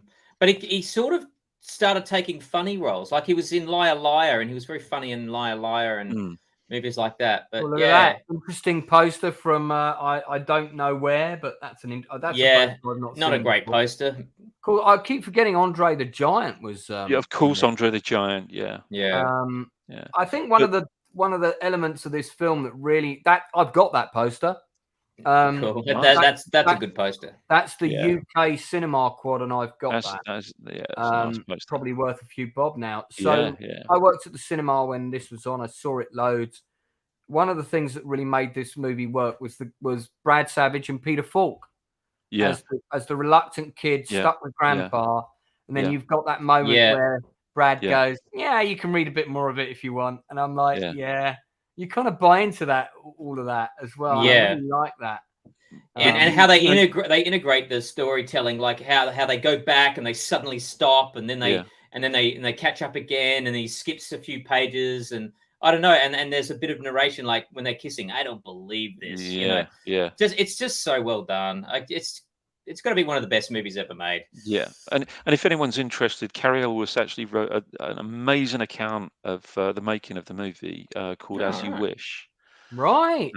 It's a really good book. It's a really, really good book. I've never heard of it, but now I must track it down. Can we? Can somebody wish. Look for the link for that? And guys, do you want to pop it in the private chat, and then I'll put it in. Sorry, Fred Savage, not Brad Savage. Thank you. Jim D correcting me there. Carrie Elwes had a bad facelift. He looks funny now. Yeah, that's the pressure from Hollywood. My next choice was it was a toss-up between two movies. I've gone for the obvious one, but I'll mention briefly the one that was competing for this spot was most people won't have seen it. Hang on, I'll and it's really hard. You can't get it on Blu-ray. You can get it on DVD, but from America, and it costs a fortune. Oh yeah, and what is it? And it's not on. It's not on YouTube. It was at one point, and this film is begging to be remade by Tim Burton. I think. Okay. Based on a book which I used to love as a kid. This is not my choice, but I give it an honourable mention because I really wrestled with it potentially being. So wait, so you're telling us a movie that is not in your top 5, but nearly was? It was nearly my. It was nearly my number 4 pick. But it's not. It was between. I should have mentioned it earlier, but I'm going to mention it. So this is the Phantom Toolbooth, which is, it starts off as a live action movie, and then this Toolbooth arrives through this kid's window in this present sort of wrapped box that then reveals a car with a Toolbooth and a kind of, a bit like a Nazi kind of checkpoint thing with a set of traffic lights, and the kid gets in the car with his dog and they go through the booth, and from that point on the film becomes animation and the dog can talk, and you go into this really wacky nuts world. It's very 70s animation quality, but the story and the script and the characters, which, like I said, is based on a book, is really, really good. But yeah, ultimately I just decided that it hasn't quite aged well enough for me to. Strange, I've never heard of it. I knew you wouldn't. I want to mention it because I think it's a film worth watching, and I think if you it never made it to Australia. I don't think I'd never heard of it. Never saw it in the video stores. Never seen it. That was released in 1970. Wow, it's pretty old. And it's if you can appreciate that it was made in that time and watch it mainly for the script, then definitely check it out. However, it kind of sounds a little bit sort of HR Puffin stuff, kind of. A little bit, yeah. It's very kind of C.S. Lewis. It's that kind of vibe. Yeah, a C.S. Lewis plus a spliff. Definitely. But my number 4 choice is this: Time Bandits. So Terry Gilliam at his finest. I have a feeling it may be in other people's lists.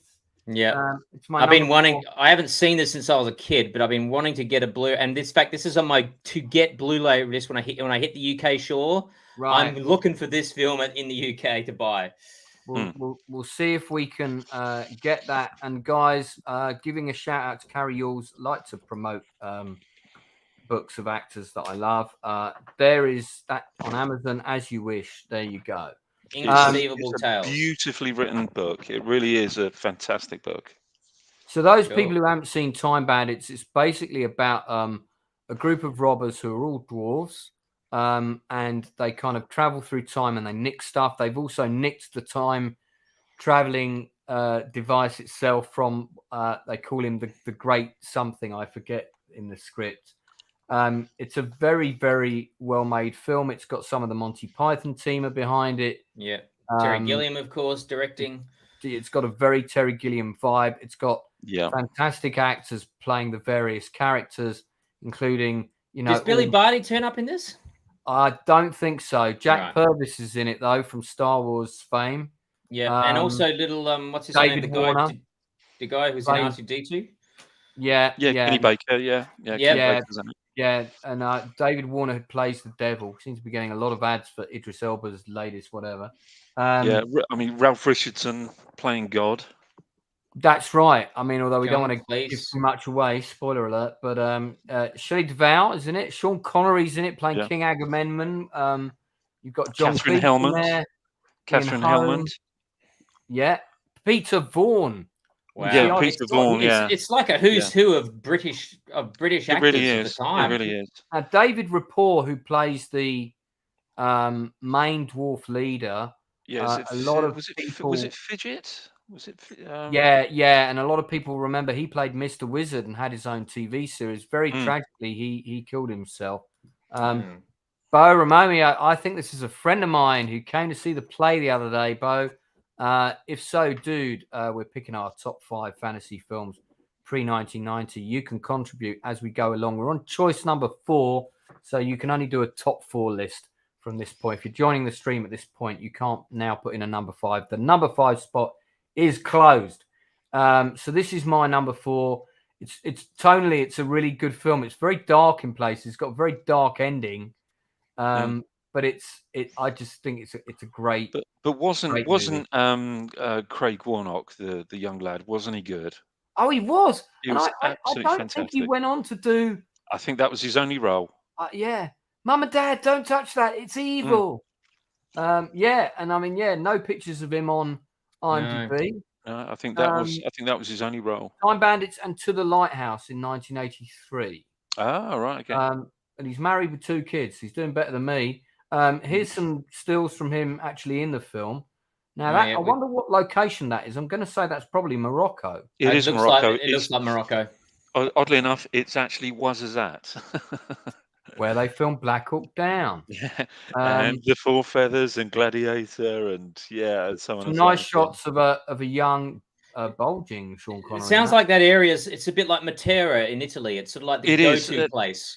Yeah, you actually have in Ouarzazate, you actually have the Atlas Studios, which is basically a dirt road, 2 big columns with a gate, and beyond that it's desert. Yeah. And they call that a studio. But no, there's actually more to it than that now. But yeah, it's very, very heavily used. It's kind of like the go-to place for anything. Yeah. So that was my number 4 choice. We had 4 other people voted for a number 4 choice. We had Sinbad, The Golden Voyage of Sinbad was in there, scoring 2 points. Ladyhawke was in there. I have a feeling that's going to be mentioned later. Red Sonja, unusual choice, but somebody picked Red Sonja and somebody picked The Never-Ending Story, which I was not surprised to see. So, I just want to comment on Ladyhawke. That was fighting to be in my honourable mentions. Yeah. And I think it's got value, but I cannot get past the music. Now, Matt, that's an interesting discussion, which we'll have later. I cannot get past its music. If that had a John Williams-ish, James Horner, Jerry Goldsmith orchestral score behind it, I think you've got a better movie. But with that, I cannot get past the score. I've tried and I try and I try. Well, it doesn't work for me. Can we table that discussion, because I have a feeling that's going to come up again. And you know what? It's a point of contention in my household because my wife loves Ladyhawke, and she mentioned it when I told her about this list. Nadia said, "Oh, Ladyhawke," and I was like, "Yeah, but I can't get past the score." As I said, let's table that, because I have a feeling it's going to come up again later. All right, we'll table Ladyhawke for now. All right. Okay, so moving on to number 3. I'm definitely not looking for a score related to a current discussion, but could we? This is Bo saying no. I haven't met you, so it's not the Bo I hung out with. But thank you for joining the stream, Bo. Do please like and subscribe. And guys that are watching, there's 9 of you still hanging in there. Share the stream on your social if you would. I know you might not be able to watch the whole thing now, but it's going to stay up on the channel so you can watch it later. So, Inside Man, well, I'm definitely not searching for a related vinyl record. Could you tell us your number 3 choice, please?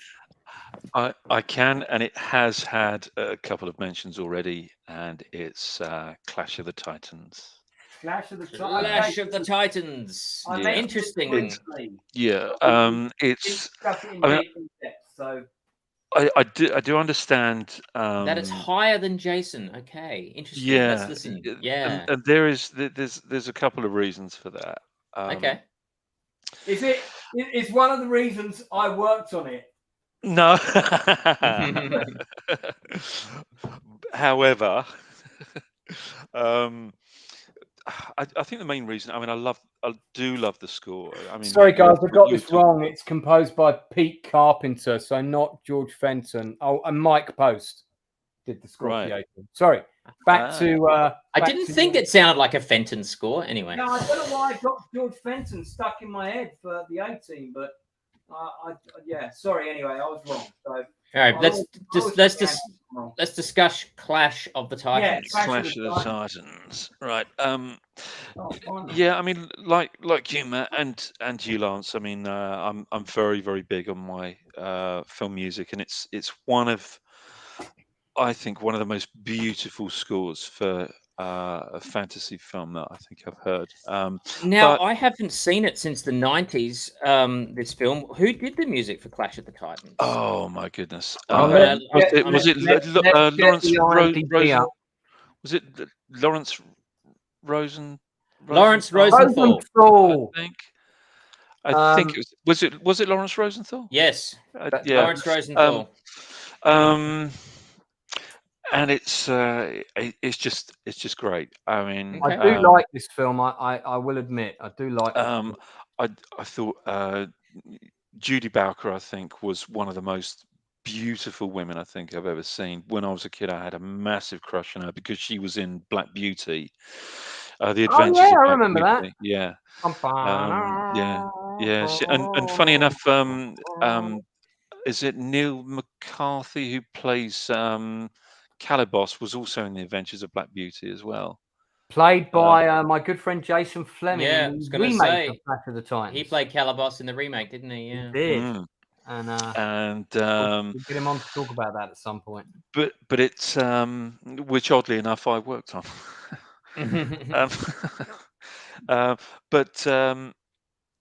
Yeah, I think the animation was a lot more sophisticated. I think. Yeah, definitely more sophisticated.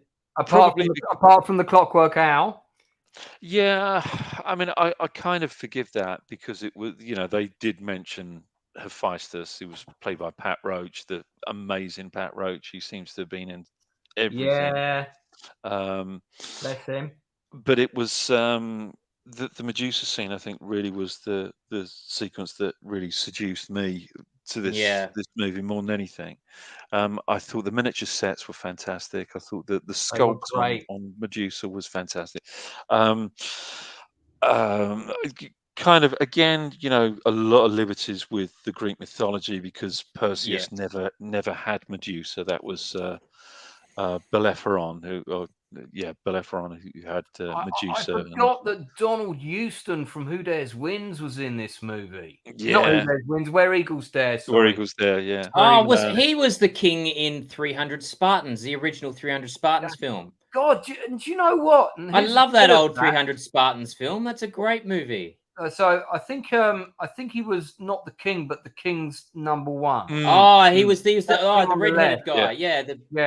And David Farrar was the king. The original, I like the original 300. I think it's a great movie. 300 Spartans.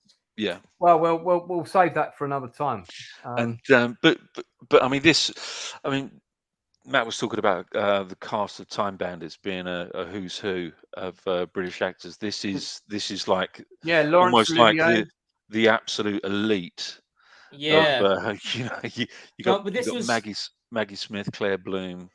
It was kind of this was like the time when a Ray Harryhausen film finally got a big cast. Yeah, because he's always working with B actors. Like Charles Schneer Productions were always littered with these really average to poor actors, and yet here's the time when he finally gets like Laurence Olivier and Maggie Smith, But I just felt personally the direction of Desmond Davis just wasn't quite up to the standard of what I'd seen in Jason the Argonauts. It just wasn't as dynamic. I didn't feel so. Yeah, I thought Harry Hamlin, I thought was a leading man who was I thought he was insanely handsome, and just a great Perseus, just a great leading man. I have to.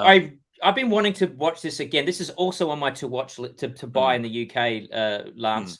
Yeah, I'm pretty keen to get hold of a copy of it myself, so I want to see it again. Because the last time I saw it was on a crummy VHS copy, and it looked really grainy and horrible on VHS, and I haven't seen it since.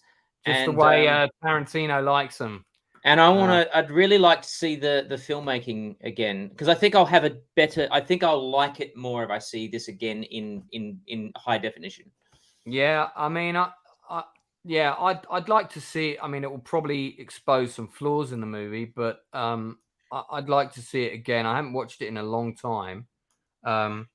In fact, I haven't seen it since I saw the remake, funnily enough. You've also got Tim Pidgett-Smith in there. Sean Phillips is in there. Yeah, Sean Phillips. Another great Judy Boker's another great actress. You know, there's some real. I mean, Burgess Meredith. You know, Ian Durant had an uncredited role in one of the other films we just looked at. I noticed the same guy. I think Clash of the Titans was in my top 10. It just didn't get into the top 5. Yeah, no, it was certainly hovering in the contenders for my top 10. There were a few fighting for that. It was just I don't know, it just had, like, for me, charm. This is the trailer, right? And I, you know, and even, you know, with the newer version. This is the sequence I always remember when the city got flooded. Yeah. Wasn't that was great? Yeah, that I actually this is actually part of my story. Funny enough. Go for it. This is the Ray Harryhausen story. The flooding of right. Well, when I was a kid, just to tell everyone, I was a weird kid. I used to write to these. I can't imagine that for one moment. I used to write to all these different filmmakers, because I kind of knew that I wanted to be in the movie business at some point or other. And I'd heard about this new movie that was being made over at Pinewood, so I kind of, you know, wrote a load of letters, oddly enough, to Ray Harryhausen, and I finally got a reply. I think I must have been about 12 or 13 or something like that, and I got this letter thanking me for all my compliments and everything. And I was asked if I would, you know, if I would like to accept a gift. And of course, I wrote back to the studio, and it took weeks to get a reply. Anyway, cut a very, very long story short.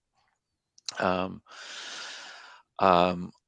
was my very, very first visit to Pinewood Studios, and cool. I was a kid.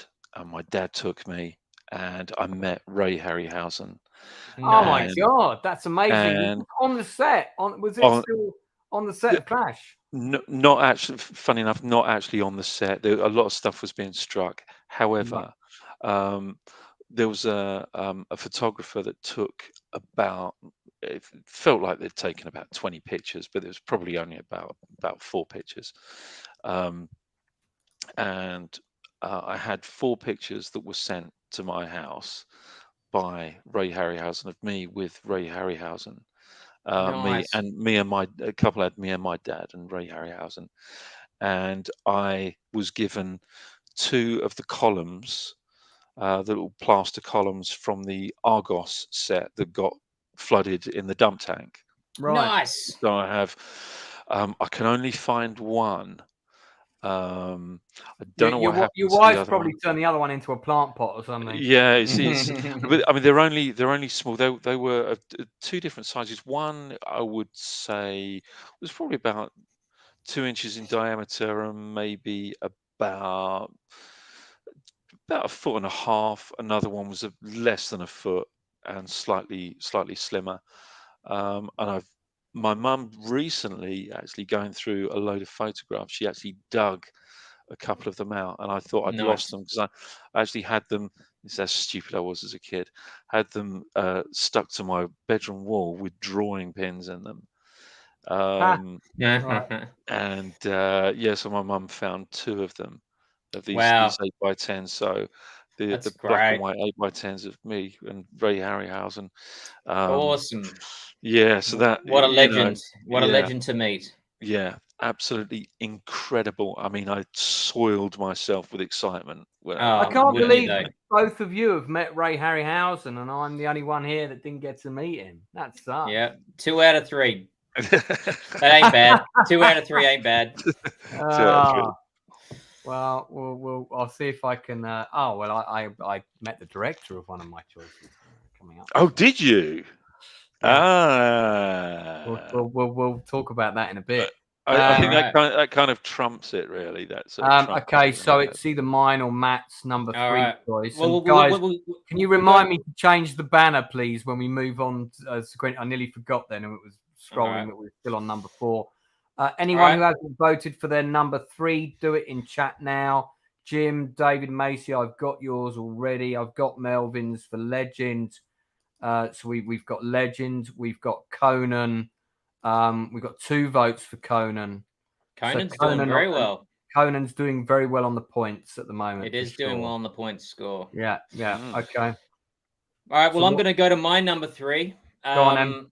My number 3 is going to be a childhood favorite and still guilty pleasure adult favorite, The Never-Ending Story. Yeah, I thought The Never-Ending Story. I freaking love this film. I loved it as a kid. I watch it today and I still love it. And I know why you love it, because you want to ride Falcor. Simple as. Everyone wants to ride Falcor. It is the perfect childhood fantasy film, I think. I know the author who wrote the thing hates the film and everything, but I know that the it's dated, like the puppetry and there is a hokiness to it that I know that a lot of modern viewers can't get past. But there's a magic to that film, and I think a lot of the magic comes from the music. I love the music. Guys, it's such an energizing score, I hate to tell you this, but it's being remade. Oh no! It'll never trump the original. I think the original Never-Ending Story is the perfect 80s family film. I've got 2 different stories to tell you about this film, but Matt, it's your choice, so you continue for now. Well, look, I don't have much else to say beyond that. I just I don't have any personal stories. All I have is just my enduring love for it. Who was as a child? Who scored this one, Matt?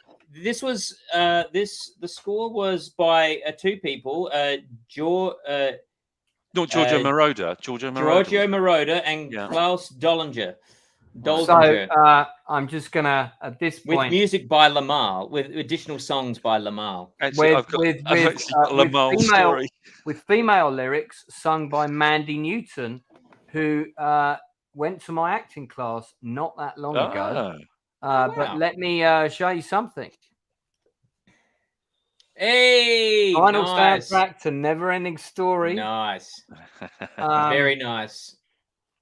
Yeah, it's such a good score. It's I was listening to it the other night. Just the dun dun dun dun dun dun. That song is so catchy. Dun, dun, dun. Well, I have a. The main kind of traveling theme. I know the one you mean. Yeah. Let me exit my solo layout here. There we go. Actually have a Lamal story. Oh yeah. Okay, well, I've got. Let me tell you. This is before we get onto the Lamal sex story. Let me talk about one that was more production relevant. So, now Noah Taylor.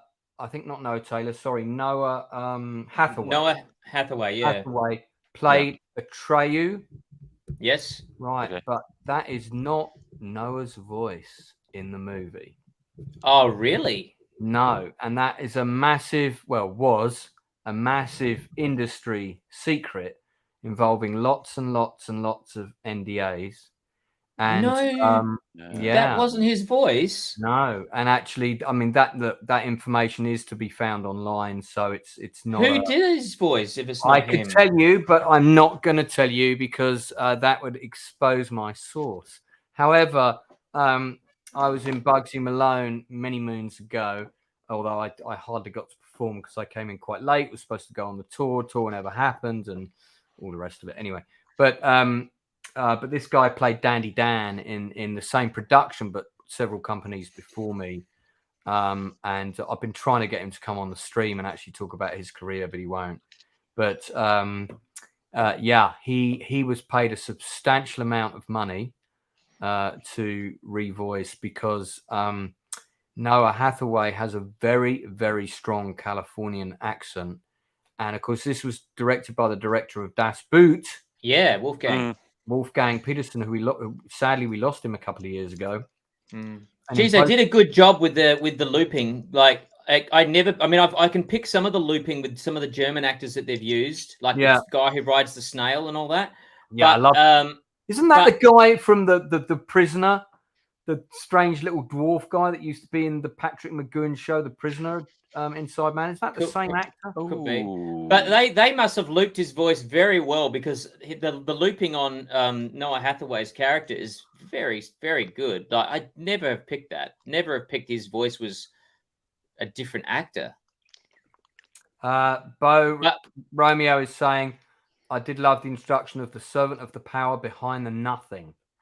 Well, that's the wolf, right? Well, I mean, the nothing is basically the nothing is lack of imagination, isn't it? Yeah, and it's sadness and emptiness. I don't know. It's got a lot of really strong metaphors in it. I think that are really.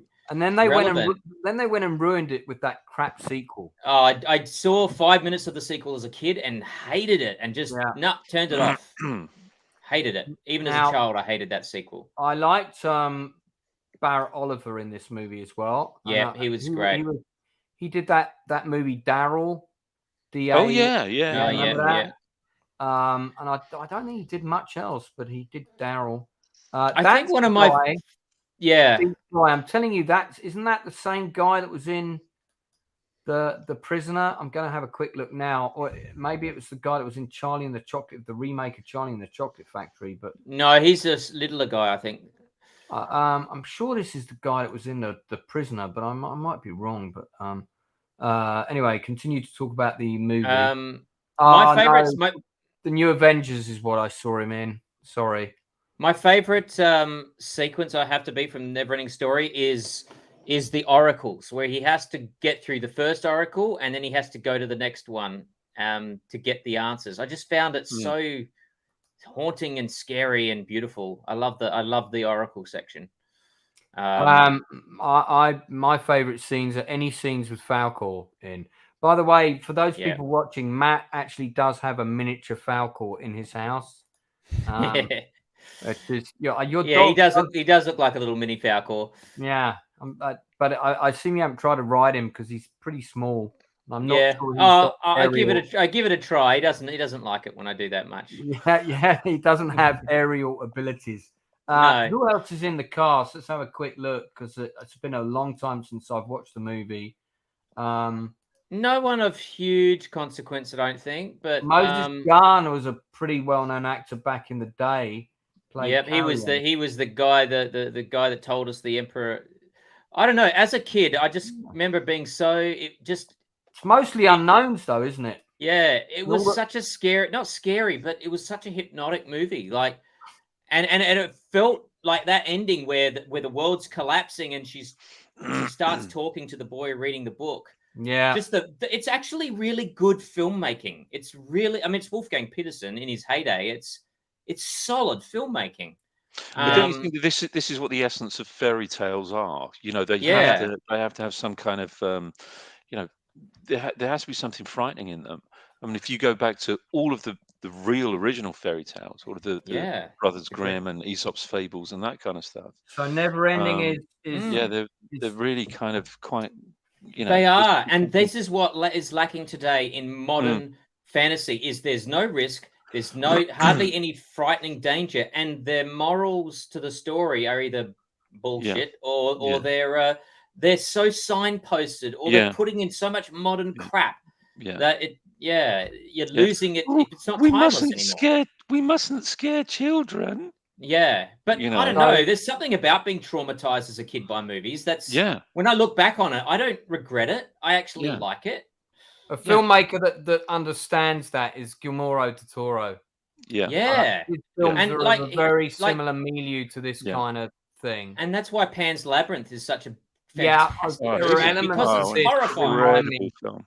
Yeah, I mean, so for those people that have just joined the stream, and there are a couple of latecomers in the chat, Copa Catania, who's been one of our guests. Hello, we're on our top Copa. 3 pre-1990 fantasy films. So if you want to join the vote, Copa, you can, but you have to start at number 3, and you've got to get your vote in before I finish my number 3 pick, which is going to be what, Lance? What is your number 3? Picked Conan. I've already picked Conan, mate. That we talked about it earlier.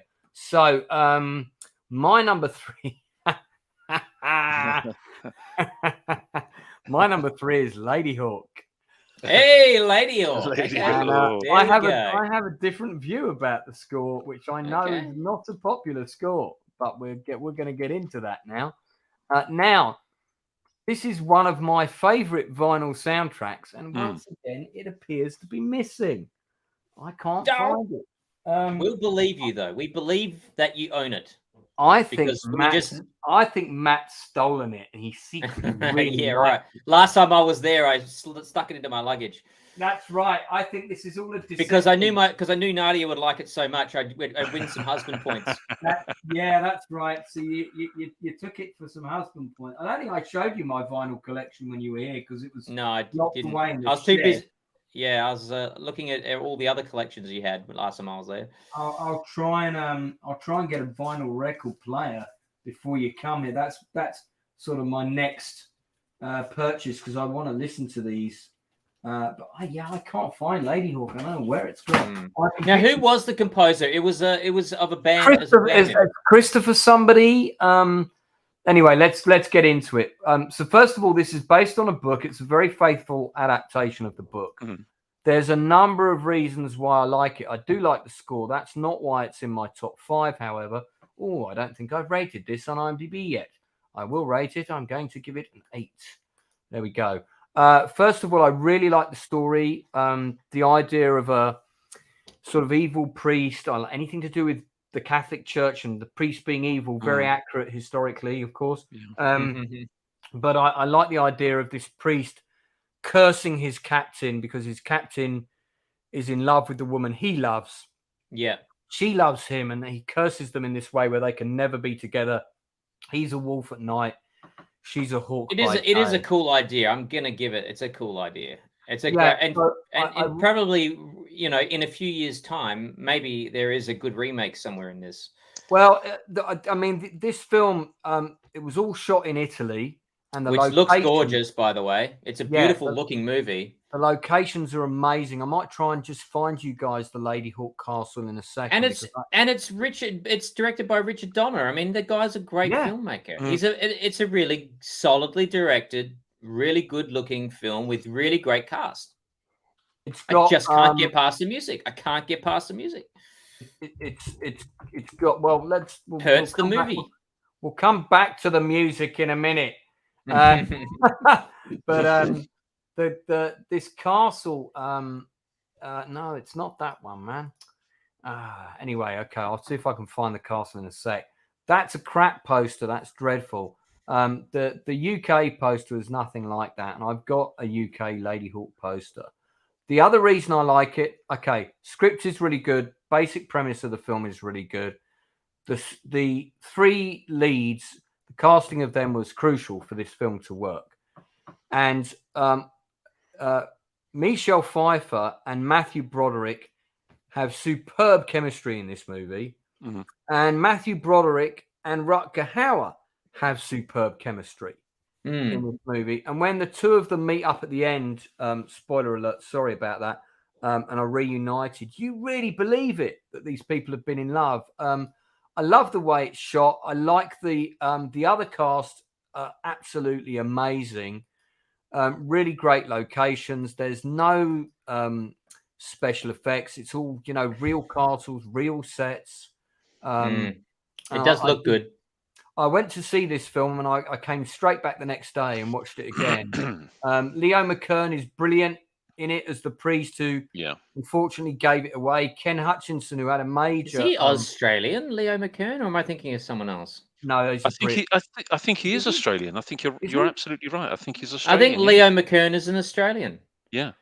Ken Hutchinson plays the priest's sort of replacement captain of the guard. Of course, he was the bad guy in Sweeney 2, which the trailer of which is playing as we talk.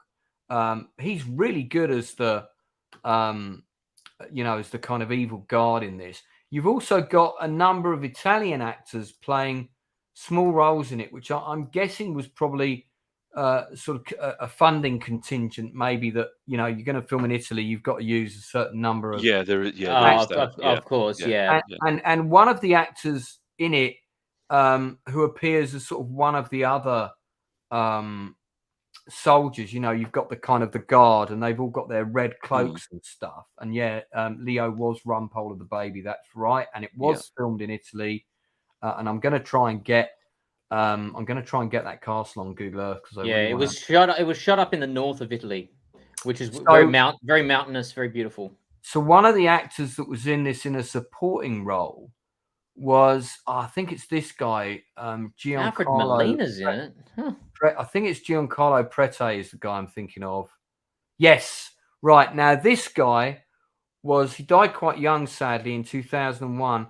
He was the go-to leading man in all of the Italian sort of rip-off films. So he was in all the Mad Max rip-offs, like the new Barbarians and that kind of thing. But I actually really liked him as an actor. He had great charisma. He was also in Space 1999 in a couple of course, because they had to, part of their funding contingent was they had to have a certain number of Italian actors in Space 1999. He was also in Escape from the Bronx. We're going down a bit of a rabbit hole here. That's the post-apocalyptic rip-off movies. Definitely, that's a stream we have to do. Yeah, definitely. But he's a good actor. He's got a small role in it, but I always liked him. Alfred Molina, of course, is in it as the guy who's like the wolf catcher. He's barely recognizable. Yeah, I don't remember seeing him in it. I didn't recognize him. Let's see if we can find a still of him, actually. Now, I like the score. I like the main theme. It was a bit electronic, but I kind of liked it because it was different. I mean, that was John Wood, by the way, played the bishop. This is the first time I'd seen him in a film. He was a National Theatre actor. So, of course, they went to the National Theatre and, said, who have you got available who's not currently signed up to be a captain of a Star Cruiser in Star Wars? And they got John Wood. And John Wood, of course, was also in War Games with Matthew Broderick. So I don't know if Broderick recommended him or if they just happened to coincidentally, be in the movie together there. I think there's 3 castles that appear in the film. This is the ruined one in which Leo McKern stays in. This whole sequence, incredibly beautifully shot. I love it. Where the Hawk gets injured, and the battle sequence is in a very small, but the world feels huge. So whereas, in Legend, it still felt very contained. This world feels a lot bigger. Yeah, this is a very expansive world. Well, it's because they're shooting on location, and the Legend was shot basically in a soundstage. Yeah, and you feel that. Do you remember this couple in the movie? And this woman is like, and then the guy with the axe tries to kill him in the night, and they're quite strange. Now because the music has always been a point of such contention for me, I did some study on. There he is, Alfred Molina. Oh wow, yeah, you wouldn't recognize him. No. Apparently, the story goes that when Richard Donner was scouting locations in Italy for the film, he was driving up and down, looking at all the beautiful mountains and so on. He was listening to the Alan Parsons Project on CD. Right. So what he started doing was associating this place with the music of Alan Parsons' project. So when he came to do it, he couldn't separate the locations with this type of music because that's what he was listening to in the car. And so he went to one of the people who was in the Alan Parsons Project, the composer of this film, Andrew Powell, and got him to do the music. And to me, that's why this is why the film is not on the list for me, because I truly believe this score hurts the movie. It doesn't help the movie. If it had been done, if it was a score that was the right score for this type of movie, it wouldn't date it, and it would actually make this movie it'd make the movie so much better. So that's the hill I die on. That's the lie. I cannot stand this the music. It's out of place. It's not often that Matt and I agree, Your Honor, but in the case of the defense, when I bought the score, it was one of the ones that I listened to like again and again and again. I don't know where it's gone. I think Matt's stolen it. So I think you know what. I'm not even going to say that it's bad music, because it probably in and of itself, it's probably fine. Like, there's nothing wrong with it, and of course you can enjoy it. I just don't think it's right for this film, and that's where I think that this is why movies, I think, like Star Wars was like excelled, because the music was so good. It made the movie so much better. And I think this is the case where you've really got to pick the right score for your film that fits it. And this is one of the greatest examples for me of where a score hurts the movie. But there you go. That's my opinion.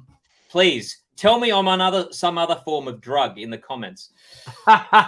Well, moving on from that, I have found one of the castles that was filmed, that was used in Ladyhawke, which would have been the Leo McKern castle. Unfortunately, all my other searches are redirecting me to the Ladyhawke wedding venue, which I have to admit does look rather nice, but is not the main castle with the kind of turreted, the kind of those turrets with the pointy roofs. And I have looked up this castle before, but we'll have a quick look at Leo McKern's castle, and then we probably should move on.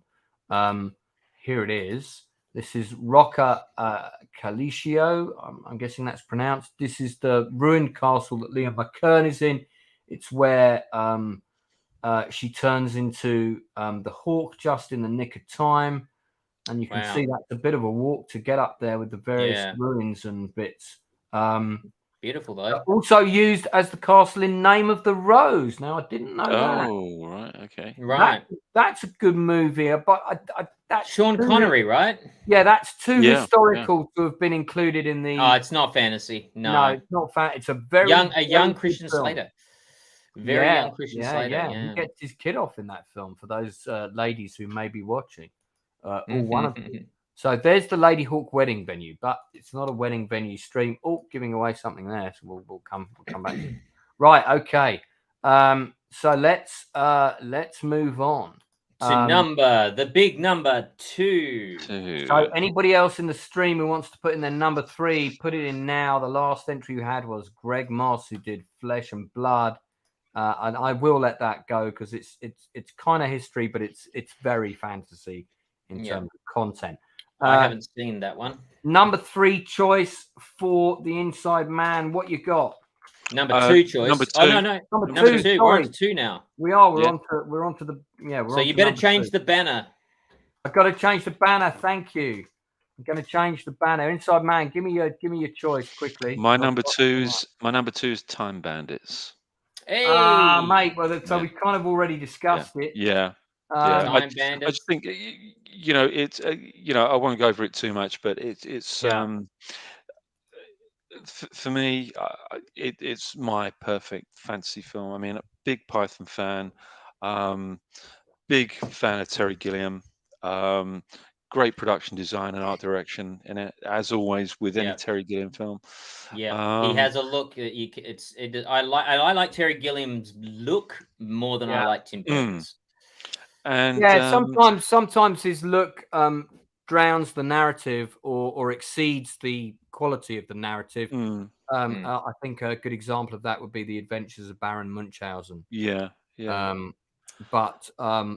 he has made some incredible stuff. I mean, he really has. I mean, the sequence, all the Robin Hood stuff was shot just down the road from me in Epping Forest. And it was just for all those cinephiles out there that want a little bit of additional geeky information. Where they shot the Robin Hood stuff in Epping Forest was exactly the same part of Epping Forest that they shot the Black Knight sequence in Monty Python and the Holy Grail. Nice. The shrubbery. The shrubbery. No, the none shall pass. Sequence. And that was just down the road from me, and and there's a little pub that they used as their unit base. Just off a place called High Beach. Is always the best unit base. Best unit base, yeah. Melvin, I've got your legend already, mate. I'm not missing anyone, so you don't need to post them twice. But I have got your legend. So, okay, cool. So, Time Bandits. Anything else to add about Time Bandits that I didn't mention already? No, I think we've kind of covered that. Yeah, it's a great film. I can't wait to watch it again. Yeah, I watched it last night. Coming in here. Oh, we got a Princess Bride for number 2. Yeah, we've got a Princess Bride. We've got another vote for Jason and the Argonauts. So I'm going to need my calculator later for Jason, and then we've got. Tell you what. Why don't once we get to our number ones, we will then you can calculate and I'll tell a story. Yeah. Cool. Okay, very good. But also in the number 2 spot, we've got Dragon Slayer. Yeah, Dragon Slayer. I really want a Dragon Slayer. You know what? I've never seen Dragon Slayer because I could never get my hands on it, and I've always wanted to. But I've seen sections of it online, and it's finally been available. It's just been released on Blu-ray, and I've got to buy a copy, but I just haven't had the spare cash. See if it's in FOP when we go to FOP, Matt, and you bring your big holdall. So I think it was Phil Tippett, wasn't it, who did the dragons and that?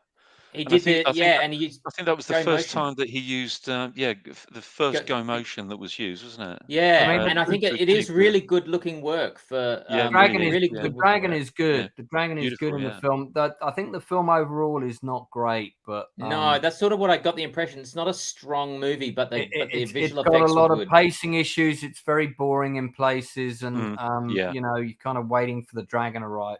Agreed. Again, agreed. But okay, so Matt, your number 2. I'm going to get my number 2 lined up so I can do the IMDb. Is your number 2 one we've already talked about? No, we have not discussed my number 2. Oh, okay. Well, Matt, let's get into talking about your number 2. And this is sounding wronger by the moment, but it's entertaining for those. My number 2, and I don't care what anyone says, is Willow. Wait, I figured that somebody was going to pick Willow, and I did consider it, and I like it. Freaking love Willow, and I'm not ashamed to say so. I think it's for those people watching. Matt's talking about the original movie, not the recent television series. I haven't seen the television series. I never will watch it. Disney took it off their platform anyway because it was such an embarrassing disaster. They needed the tax write-off. Oh my God, have they removed it? Have they already removed it? Yeah. Fuck. Or they're about to remove it. Yeah. I love the original. I think it's beautifully crafted. I think it's very fun. I think it is again it's a great mid-adult family fantasy. It's got horror. And what a score by Willow by James Horner. Yeah, it's such a good score. It's a great score. Val Kilmer is both. He is heroic. He is funny. He's anti-hero. He's just great. Yeah, he is really good in that. And of course we had Joanne Whalley as well. Oh, now Joanne Whalley in this, of course, us young men didn't know at the time that she was being well and truly I think my fascination for redheads must have come from Willow. Yeah, it's no coincidence that Nadia looks a bit like a young Joanne Whalley. I think she does a bit actually. Yeah, does a bit. She does, just without the fiery red hair, but yeah, no, she was gorgeous. The film is wonderful. I even like the brownies. I still find I love the brownies. I think the brownies are great in the movie. But it's got enough darkness to be scary, and you know. And I love the two-headed the two-headed mutant chicken. Yeah, it was called the Ebasisk, and they named it after weird. They named the Ebasisk monster after Gene Siskel and Roger Ebert. Yeah, that's right. Yeah, the two critics. The two-headed creature that criticized. Yeah, and I thought the trolls. I thought just the interpretation of the world with the trolls being those creepy monkey things. It's just great. Loved it. Now there's a lot I like about it. The world. I mean, it was. Everybody said it was George Lucas's fantasy version of Star Wars. It lends heavily on Lord of the Rings. It rips a lot on Lord of the Rings, yeah. But now, I don't know if you know, but there's it's enough of its own thing, though. I think still enough of its own thing. Sure. I agree. I liked it. I considered it for my top 5, but the rewatch value for me wasn't there. It was heavily cut in the UK. All the gore in the UK was taken out. However, really? Yeah, I saw it. It was the first film I ever saw in the States. And it's in my book, the one that, there it is. It's in my book, which is now out. It's mentioned in here because it was 1988. Yeah, it's the first movie I saw in America because I thought this is going to be the fantasy film. You know, this is going to be the one. This is going to be the one that's going to have the stuff in it that I want to see: big battles, big armies, big creatures, and it had all of that. And I did quite like it. I don't know what it was about it that didn't make it sort of a brilliant film for me. But overall, I was very happy in terms of it. It did deliver the fantasy film that I was looking for. Yeah. I think maybe the weak link in it for me was probably Warwick Davis, if I'm honest. Yeah, I completely agree. I mean. Look, he's a really nice guy. He's a lovely guy. Really nice guy, and I like seeing him in stuff. But I liked him in the Ricky Gervais thing. Yeah. I'm not sure he was the strong enough actor to. I like that poster actually. That's a great poster. I feel like I saw this film in its time, which always helps. So I've already got the nostalgic attachment to it, which is what unfortunately I don't have with Conan. Because I never saw it in its time, so I can't attach to it nostalgically. But I don't mind Warwick in this, but I probably don't really care for him in anything else. And I think he's never been better than this. This is probably as good as.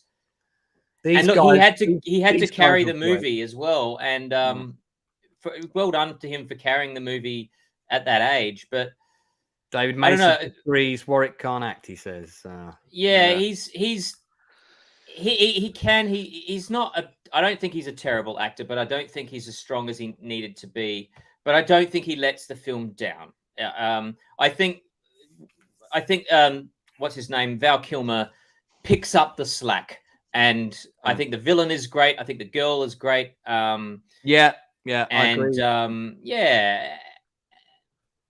It's just a cool film, and I love the world. The world created is it feels very, very authentic. I really liked this actor, the one who played the warrior.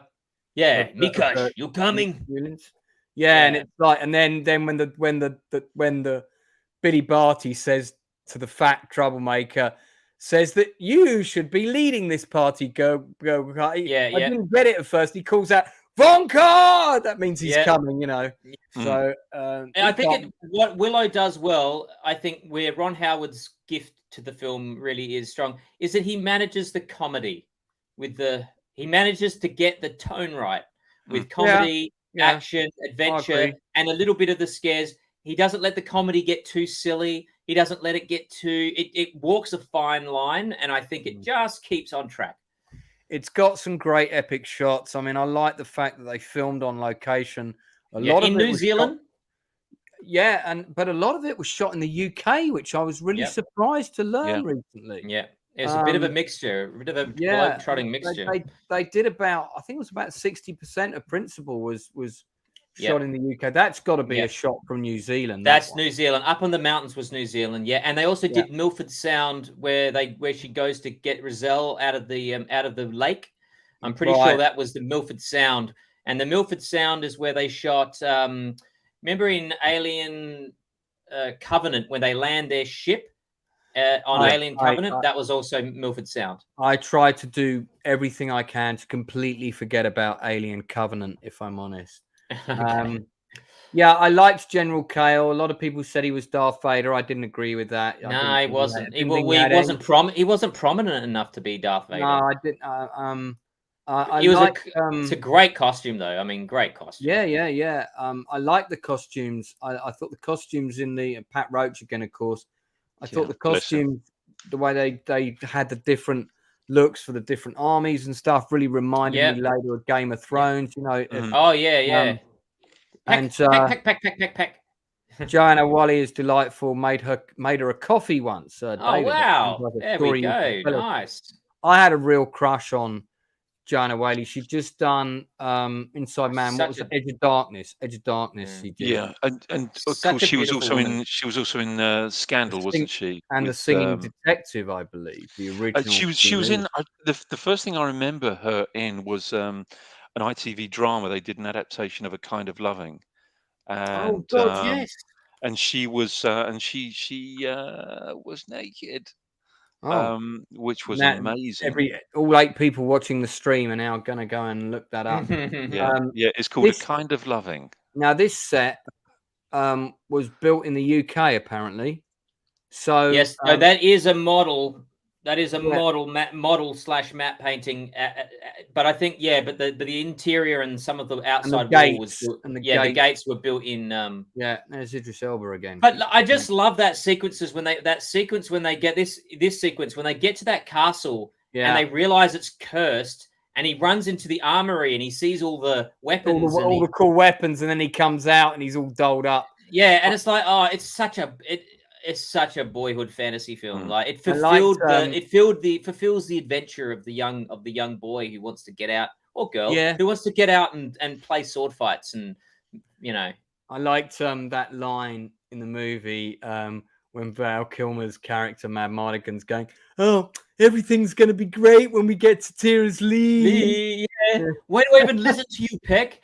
And I love that, like in a movie like this, he is constantly berating a little person with a nasty name.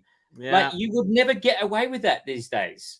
No, but what they're trying to do is that they're creating the culture of that world where, for example, brownies are seen like ants. Yes. Oh my God, brownies in the sack, and then you're covered in brownies. Yeah. Peck's sort of it's a derogatory term. Absolutely, yeah. So.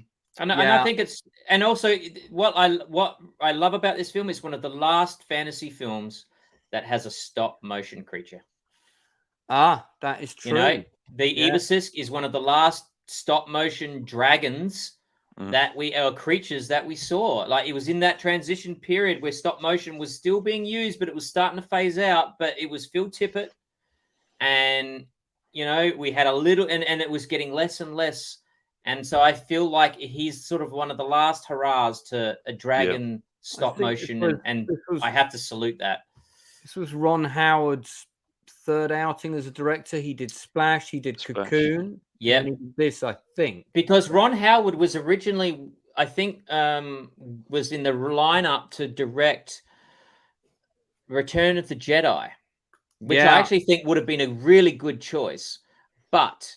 I think because he was in the American Directors Guild, Lucas could not choose anyone from the American Directors Guild, which is why he got English director Richard Marquand, because he had got out of the guild after The Empire Strikes Back. Right. Because they fined him $200,000 because he didn't put the actors, he did not put the actors' names at the front of the film. He put them at the back. That's it, because they gave him permission for A New Hope. Yeah. And they said, no, you can't do it again. And that was it. And that was the big fallout. Bullshit. Like, but then we would never have had the Indiana Jones or the Raiders of the Lost Ark that we got. Yeah. If that hadn't have happened, really. Wow. But of course, obviously David Lynch was also lined up for Jedi, and terrible choice for Jedi. I'm glad he didn't do it. Well, that wouldn't have worked. Richard Marquand did a pretty good job. It was okay, but I think Ron Howard, although he didn't actually direct it, he was kind of he was named as the director, so.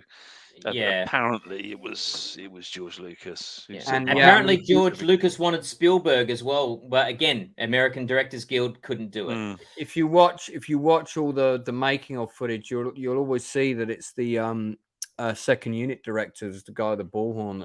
That's Marquand's there, but like he's marshalling all the stormtroopers. I mean, which is normal for a second unit director. Or even was that? Sorry, I thought that was the first. I thought that was the first AD. Was it? It might have been the first AD. Was that Tomlinson? David Tomlinson? I think it was. David Tomlinson who did Bridge Too Far. Yeah, was working on that. I'm just gonna say that's an amazing picture of Joanna Wally. I don't know who that other guy is in that photo. Okay, moving on from Willow to your number 2, Lance. Bring it on. My number 2. Okay, so my number 2, I think, has it been mentioned already? It has not. Ooh. This is going to surprise some people. It's not going to surprise people that know me well, but I'm just going to get the poster up here, and then we'll get into it. Now, this film did pretty well in the cinema, both in the UK and in America, recuperating back many times its budget. It was essentially an independent film that I'm trying to get an appropriate. All these pictures are dead small. They're trying to get an appropriate still. Okay, well that one will work for us. It was sort of cashing in on the success of Conan, which I think is going to be coming up again shortly. Now, this, of course, is Albert Poon's Sword and the Sorcerer. So, in that still, the guy in the center of that still is the character of Rodrigo. That is played by actor / stuntman. Oh, my God, now it's gone out of my head. We've interviewed him. He's the first stuntman to be interviewed on this channel. Let me just get his name. Anthony DeLongis, and was very generous with his time. Now, there's a number of reasons why I really like this movie. First of all, it's one of the best uses of a budget you'll ever see to create a big world with almost nothing. So the big battle scenes in it are short and fast, and you'll tend to see battlefields rather than battle scenes. But everything about the film is clever. It has a fantastic script and a fantastic story. This idea of it's all set up in the opening 15 minutes that once, this guy was looking for a powerful sorcerer. He got him to devastate the armies of his enemies. Then he kills the sorcerer. That's a great riff on Frankenstein, that shot where the sorcerer sits up. There's just so many really interesting things to commend this film. It's aged pretty well. Some stuff, yes, some stuff, no. But the script is also incredibly funny. And Lee Horsley, who played, was it Magnum PI or not Magnum PI, something like that. Matt somebody was his other main character, this actor. He was a well-known television star, and this was the first time he really did a big lead. Funnily enough, he's in The Hateful Eight because Quentin Tarantino never forgets his actors, as we know. But this guy he was sort of like in a Private Eye detective show. But one of the reasons that the film is so great is not because of him. It's because of two other actors. Richard Lynch, who was the big Canon films go-to bad guy actor. He's amazing in this. I mean, he's in every scene he's in, he's just brilliant. And he's having the time of his life playing this sort of evil king. Delicious dialogue. George Maharis, who's an actor that most people won't have known, kind of plays his number 2. He's only just passed away. In fact, God, only a few weeks ago. And it's funny because I saw he was alive not that long ago, and I thought, wonder if I can track him down for an interview. But then I saw his age and I thought, 94, probably not going to want to do that. He plays this kind of Count Malachi, and he was a big actor back in the 50s and 60s. I'd never seen him really in anything else. You can see he's a leading man. But these were all actors that really got the tone of the movie. They really understood the film. And, of course, Albert Poon, who directed the film, who went on to be a bit of a kind of B-movie director, a king, and I could do a whole stream about him, and became a bit of a, I guess you'd call him a sort of a tutor of mine in a way. Yeah.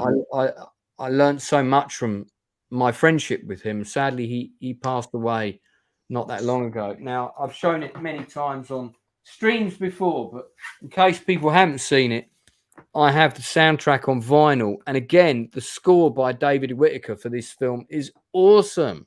Yeah, it's a really good score. Yeah, I think I've actually got this on CD, Matt, and I might, but we can play it anyway off of YouTube. In fact, Matt, if you haven't seen the film, we're definitely going to. We might do this and Krull as a double bill for you.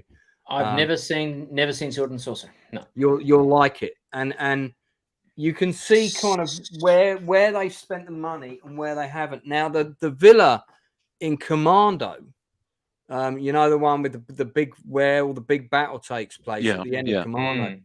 That's the castle in this film, and you'd never, the way they've shot it and everything, you'd never get that it was the same location. Yeah, right. You'd never believe that it's not a castle. And the interior courtyard of that villa is where the big battle takes place in the movie. Who was the DP on this? That's a good question. Let's have a look. But I mean, this was close to being my number one choice. It was a toss-up between this and the film that I picked. Because I think this has got, for me, it's perfect filmmaking. It's a guy making his budget go to the absolute maximum. He's got maybe 40 extras in his big fight scene, and he really gets everything he can. Yeah. Yeah, Greg Moss is telling the story about, of course, the stuntman who leapt off the cliff at the beginning of the movie was killed during that stunt. Now, the story about them using the shot in the movie is not true. They reshot it. That would never happen. That's a myth. What's the myth? I don't know the myth. What is the myth? Well, there's an incredibly good stunt at the beginning of the film where I don't want to spoil it for people that haven't seen it, but this character is thrown off this cliff. It's a very good stunt. It's very well done. And in the actual first take of it, the guy didn't Jack Tyree, I think his name was, something happened, he didn't do a proper run up, he didn't hit his mark, and he fell off too short and he died. Everybody says that's the shot, and actually I did believe that until I spoke to Albert and I spoke to Anthony DeLongis, and they both confirmed that is not the shot in the film. And actually production was shut down until that was so the stuntman did die. Yeah, he died. Yeah, but they didn't use his shot. No, well, because they couldn't, because he didn't. It wasn't the shot. Because he fell down the side of the mountain, banging off the rocks. It didn't look like he tripped. He basically tripped just before he went over. Wow! So instead of jumping clear and kind of landing on the airbag below, he something happened and he kind of fell down the side of the. I mean, there's loads of these kind of. Sort of myths, I suppose, and apocryphal stories really about, excuse me, about stunts going wrong, and they kept it in the movie. I mean, the classic one's obviously Ben-Hur, which is not true at all. I do know one story that's true about the Ben-Hur. Did they? Someone get one on the chariot? Yeah, I mean, there was a story of horses died. Yeah, there's several stories about the guy that went under the wheels of one of the chariots, that was real, and they kept it in the movie. And no, it's completely untrue. And what was the other one? There's the Man for Snow River. A stuntman died on the Man for Snow River. By the way, the director of photography on this was Joseph Mangine. Died in 2006. He shot the movie Alligator. Right. He shot Neon Maniacs, which I bought remembering it was vaguely good and forgot that it was awful. It looks good. He shot Exterminator 2, Alligator 2. Not great credit. Swamp Thing, 42 episodes of the TV show. Very much that kind of Squirm. God, I remember that. Yeah, so he was a B-movie cinematographer. Yeah, sort of peaks with this one, I'd say. I mean, the photography in Sword and the Sorcerer is really good. So if you go to the stunts, you'll see this. They used a lot of stuntmen guys. So actually, in that big fight sequence, these would have been all the guys in that fight sequence. So he had a pretty big stunt army on this. Buddy Van Horn, very big name in stunts. Now, Jack Tyree. Greg Moss has just said that the stuntman who leapt off the cliff at the beginning of the film playing the Sorcerer was I know. No, he's talking about. Yeah, he's talking. It's the same thing. He's talking about you. Yeah. What was that you were saying? I already said that wasn't a shot. Yeah, as you can see, he died in 1981. Jack Tyree, and you know. And by the way, I've got one of my new guests that's coming on. Is one of Hollywood's biggest female stuntmen. Just confirmed her the other day. Nice. Yeah, so I'll talk about that. Remind me, and I'll talk about that at the end of the stream. Simon McCorkindale is in this as well. He's really good in it. I got to talk to him about this movie. He was going to sign my vinyl, but I didn't want to send it and risk it getting damaged. But he would have signed it if I'd sent it to him. Had a really nice phone conversation with him. See, I went to great lengths to track down a lot of the actors and actually speak to them. Another one that I spoke to was the guy who's in charge of the sort of black pirates in the movie, who is now and he's great in this film. He didn't have a big career, but he's now a real estate guy, as a lot of these people are, in the Caribbean somewhere. And I tracked him down and I found him and I wrote him a really nice email and he wrote me a really nice thing back. I've been trying to get an interview with Reb Brown for absolutely ages, who was in Uncommon Valor, which is another one of my favorite films of all time. He's in this as well, playing sort of the number 2 of the lead hero. And there's Jeff Corey from Battle Beyond the Stars is in this as well. And of course, he was in a number of other favorite films of mine. And then you've got some Danish actors as well playing various characters, just so they had a look that was believable for the world. Catherine Bella, who was a big star in Dynasty at the time. It's interesting that I don't think she looks like that now, but she's gorgeous looking in this film. I mean, she stopped acting really in 1994. I guess she did a short film in 2016. But she's really good in this. She gets some, you know, the women in this, and I mean, there's some women in it that aren't wearing a lot in a couple of shots, but it's not like Barbarian Queen. The female characters in this are actually pretty cool. And her character has this thing for always like kneeing men in the balls, and that becomes quite funny with a bit of a man who doesn't have any later, and then it's kind of revealed why. So, I don't know. I've just got a massive soft spot for this film. I can understand why, to be fair. I can see what the filmmaker was trying to do with it. Yeah. McCorkindale did unfortunately die, I think, in his early 60s of cancer. He was a suave guy, wasn't he? He really was a suave guy. It's very nice of him to call me off. I wrote him a letter to his agent, and he called me at home. Actually, and we were on the phone for like 45 minutes, and I invited him to come see a play. And I think he was married to Susan George. I think. Wow. I think he was married to Susan George or somebody like that. Lucky guy. Yeah, I think it was Susan George. So, guys, that's my number 2 pick. So I just put that on the board. I don't think it's going to win, but so Sword and the Sorcerer scores 4 points. Matt, did we have your number 2 pick? Yeah, mate, Willow, sorry. Yeah, I didn't put it on the board yet. Let's just see if we got any other number 2 picks. I had Princess Bride. We had Jason and the Argonauts. Dragon Slayer was one. Somebody's already jumped in with their number 1. We're not there yet. Did I miss any other number 2s? I don't think so. I think we got them all because we've lost a few people now because they've got lives. So, okay, so we're on to our number 1 picks. We've got 1 vote for Conan already. We've got 1 vote for Beastmaster. I have to say, I do like Beastmaster. It's a great film. Yeah, great score, Lee Howard. Great score, good cast. Rip Torn as the baddie works really well. You think the film's finished, and then there's another big battle sequence. That's another thing I loved about it. Love the stuff with the animals. It is a really good film. It didn't make it on my list, sadly. So, what is your number 1 pick, Inside Man? Guys, you can't have Highlander. Highlander is not allowed. So you're going to have to pick a different. It's two in the here and now. It's got some. But it's not that we don't love Highlander. It's a marvelous movie. It's historic science fiction fantasy drama. Yeah, it leans more into real world sci-fi. So David and Greg Moss, you're going to have to pick something else for your number one. Sorry. Yeah, but we do love Highlander. You can't pick something you've already had, because I'm not reworking all of those. So if it's your number one pick, Melvin, you got to put one in front of it. Right? Okay. Was he married to Fiona Fullerton and Susan George? Not at the same time. Who knows? Who knows what happened? Unless he's Mormon. What a man.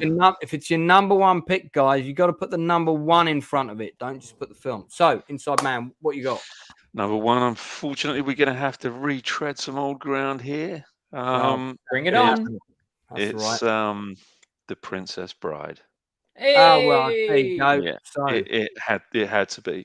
I just wanted to, not to rehash anything that anybody else has said about it or what we've spoken about before, but I just think cinematography, Adrian Biddle, great cinematographer. Son of Alfie Biddle, who I've worked with. Yes. Yeah, just great. Love it. I mean, Adrian Biddle, he's done what, Aliens and Thelma and Louise. I think he did The Mummy, the 1999 He did do Mummy. The Mummy. You're right. He did The Mummy, 1492. Sadly, we lost him very young. He died of a heart attack. Yeah. But his son is also a DOP, so maybe we'll see Alfie Biddle. He did a few in the big leagues. Did a few that I'd worked on, things like V for Vendetta and Judge Dredd, the original Stallone one. How was he on set, Inside Man, just as a person and energy and so forth? I only really sort of observed him on Event Horizon and Dredd, to be honest with you, and very affable, very professional, very approachable. Nice but I think more than anything, very professional. Yeah, very, very professional. And his work stands the test of time, doesn't it? Yeah. I mean, the Princess Bride looks as good as anything shot today, and that's one of the things that makes. I think it's a timeless movie. It's utterly timeless. Yeah, completely. Well, we've got a vote for Labyrinth. We've got a vote for Clash. Clash is coming up nice and strong, isn't it? We've got one for Beastmaster. We got one for Conan. Conan's definitely going to make the top 5, I think. Greg Moss has picked a weird one, but I will let that stand as fantasy. The Navigator and Medieval Odyssey. That is a weird movie. That was actually going to be in there for me. It was going to be in there, but I did rewatch it just recently, and I found myself getting slightly bored. Yeah, I think it's very up its arse personally, and that's not saying that you are, Greg, by the way. I just found it was a bit too up its arse. And with and I was kind of a little bit umming and ahhing a bit about Clash of the Titans because of its. Is that Falcor? Is that Falcor barking? Yes, that's my Falcor. I don't know what he's barking at, but I wish we might get to see Falcor on camera. Never know. Maybe I'll go get Falcor and get him to shut up. Inside Man. Sorry, continue. Yeah, I mean, putting Clash of the Titans higher than Jason the Argonauts and others. But, Hugo, come here, please. I was kind of toying with having it slightly lower. But hello, what have we got here? Here we go. Here we go. There he is. The Australian Falcor. Hugo. Here's my Falcor. Does he look like Falcor? Yeah. Bless him. Uncle Lance.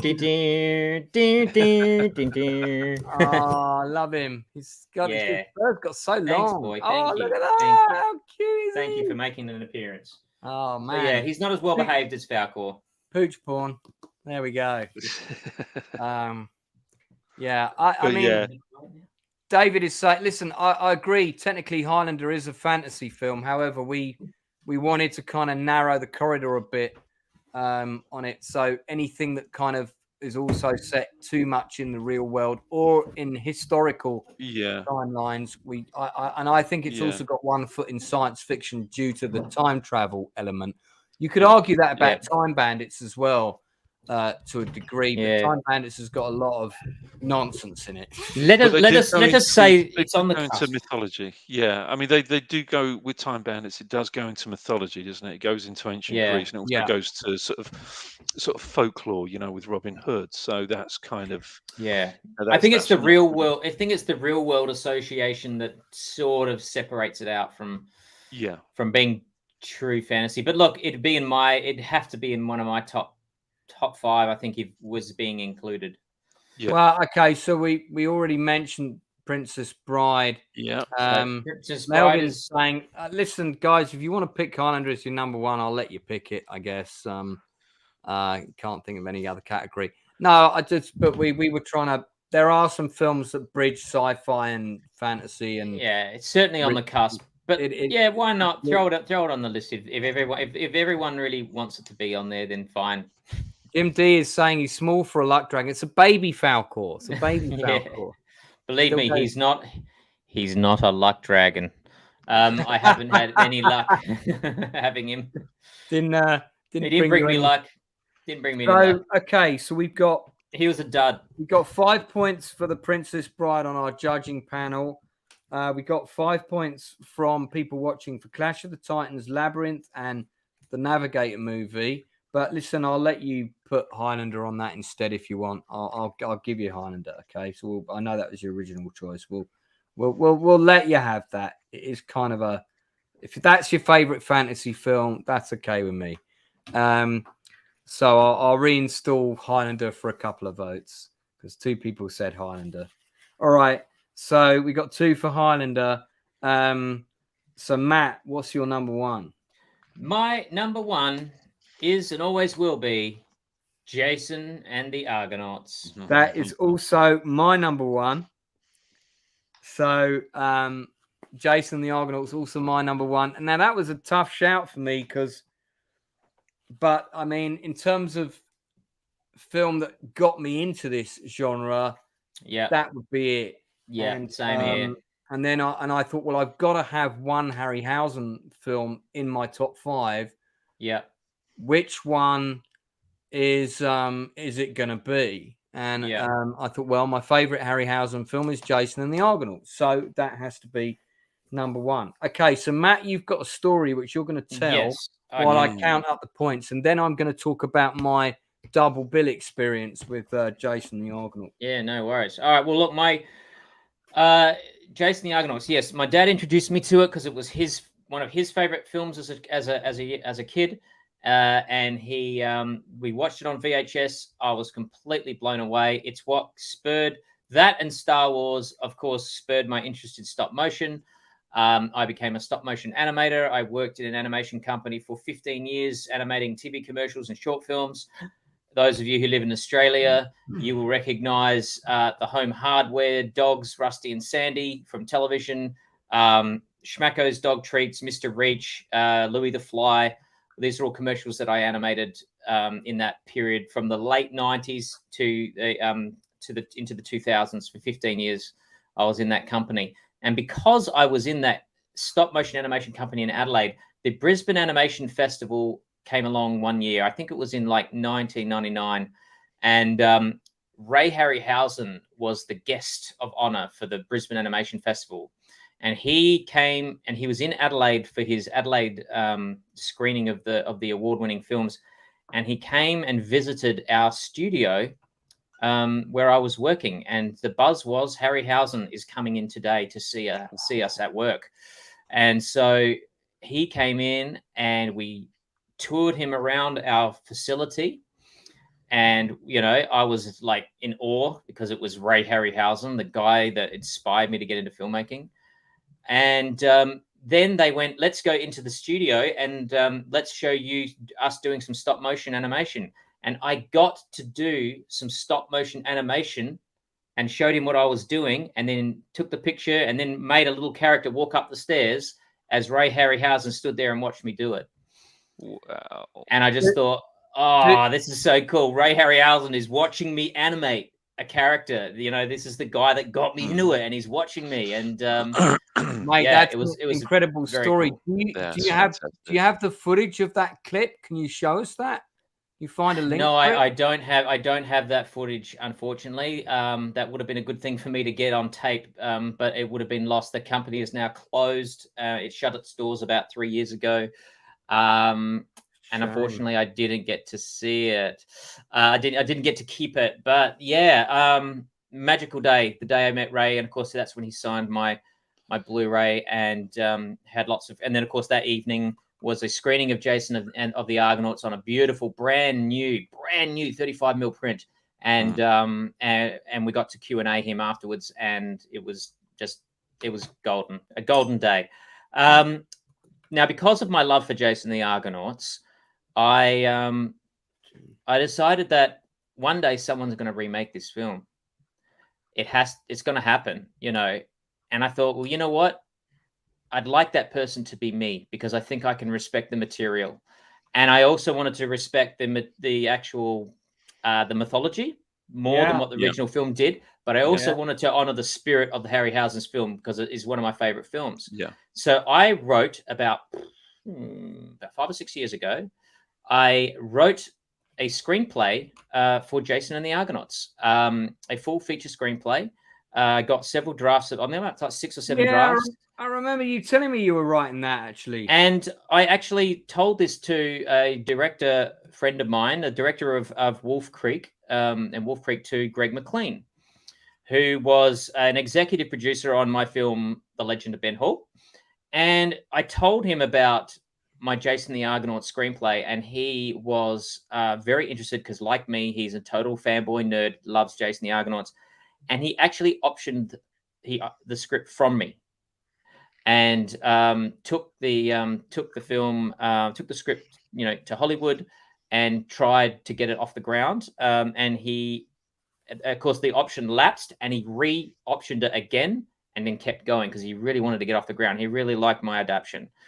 So what I did was very much try to keep what was good about the original film, but also really tried to keep much closer to the tone of the original Argonautica mythology. I studied it, read the whole book, and then had it with me all the time while writing as a reference. And I feel like it's a movie that bridges the two. And if it ever gets made, it's one of those films that if I ever get the chance, I want to film Jason and the Argonauts in Italy, and just like they did with the original one.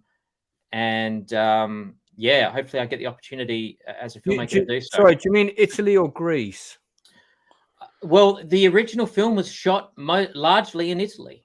Italy and Spain, wasn't it? I think. I believe so. Yeah. That temple, the temple location, is that an Italian temple, Greek temple? I think the temple where they fight the flying creatures, that may have been Greece, but where they shot the Talos beach. Talos on the beach was shot in Italy, and a number of other places. Yeah, things were shot in Italy, so I would just love to shoot it in a lot of the similar locations. You know, did you ever see the 2-part mini series thing? I think again that may have been a Hallmark thing. Yeah, I tried and I hated it. Absolutely. I was scared for a minute that was on your list. Darth Plato's here, dude. Nice to see him. I've double guested with him on a couple of. Hey, Darth Plato. Yeah, I've seen Darth Plato on other channels and talks. Yeah. The Harpies. That's it. Yeah, the Harpies. So now a couple of little anecdotal things to know about the original film.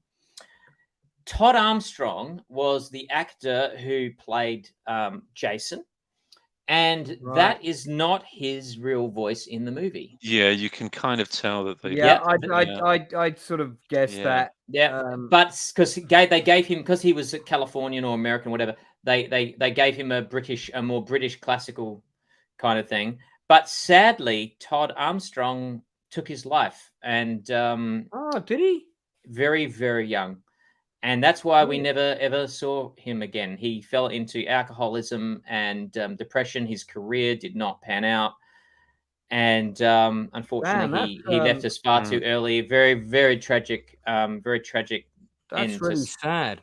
To a guy that that was in such an important film, you know. I'm going to let Darth Plato vote if he's still listening. We'll give him a couple of minutes. So, Darth, let me know your number one choice for a fantasy movie pre-1990. Pre-1990. So we'll just give that a couple of minutes.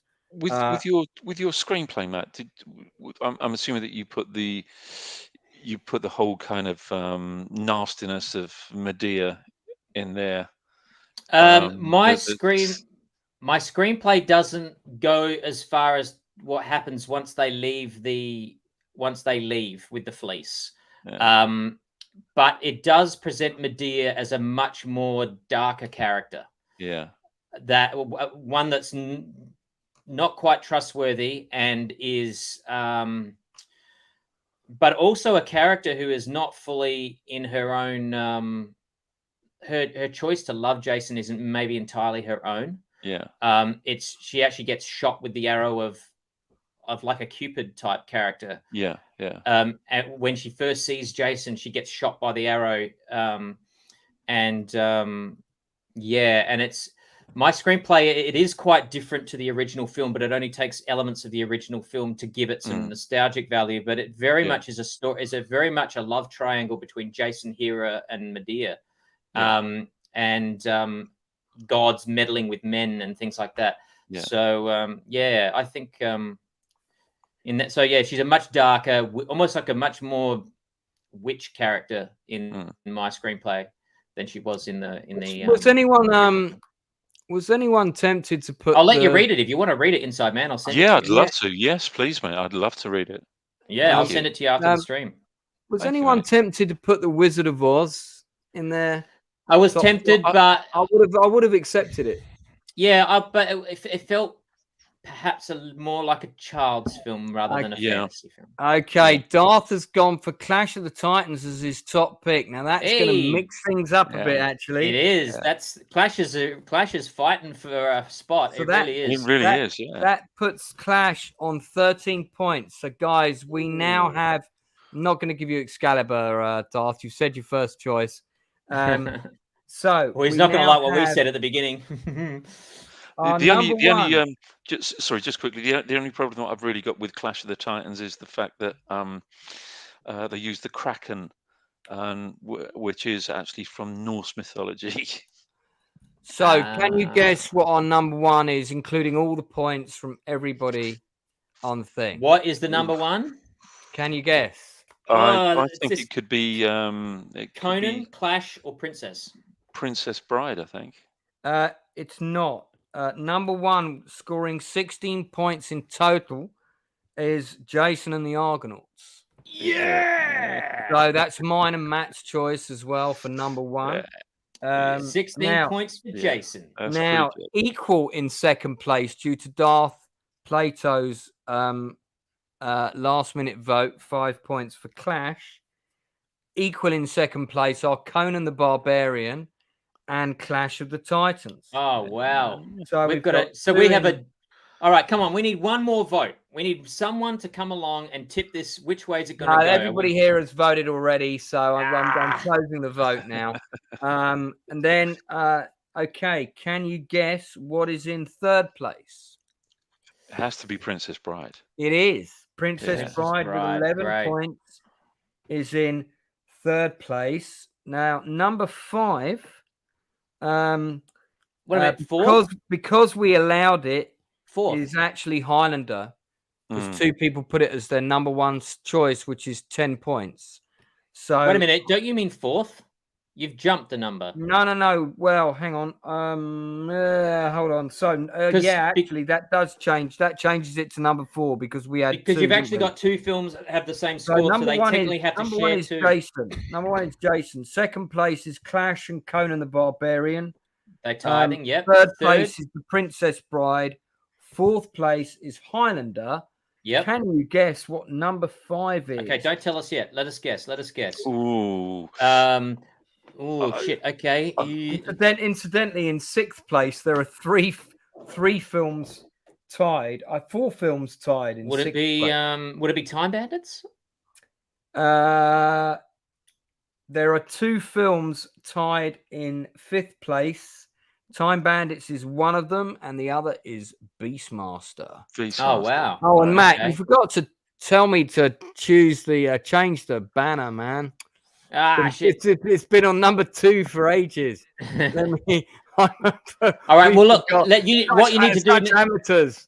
You need to tell us. You need to get the winners all listed now. So you start typing up the winners. All right. Yeah, I'll do that. And then I'll tell you my final story before we wrap up. So, Inside Man or Matt, do you have a quick story you can tell while I'm typing these up?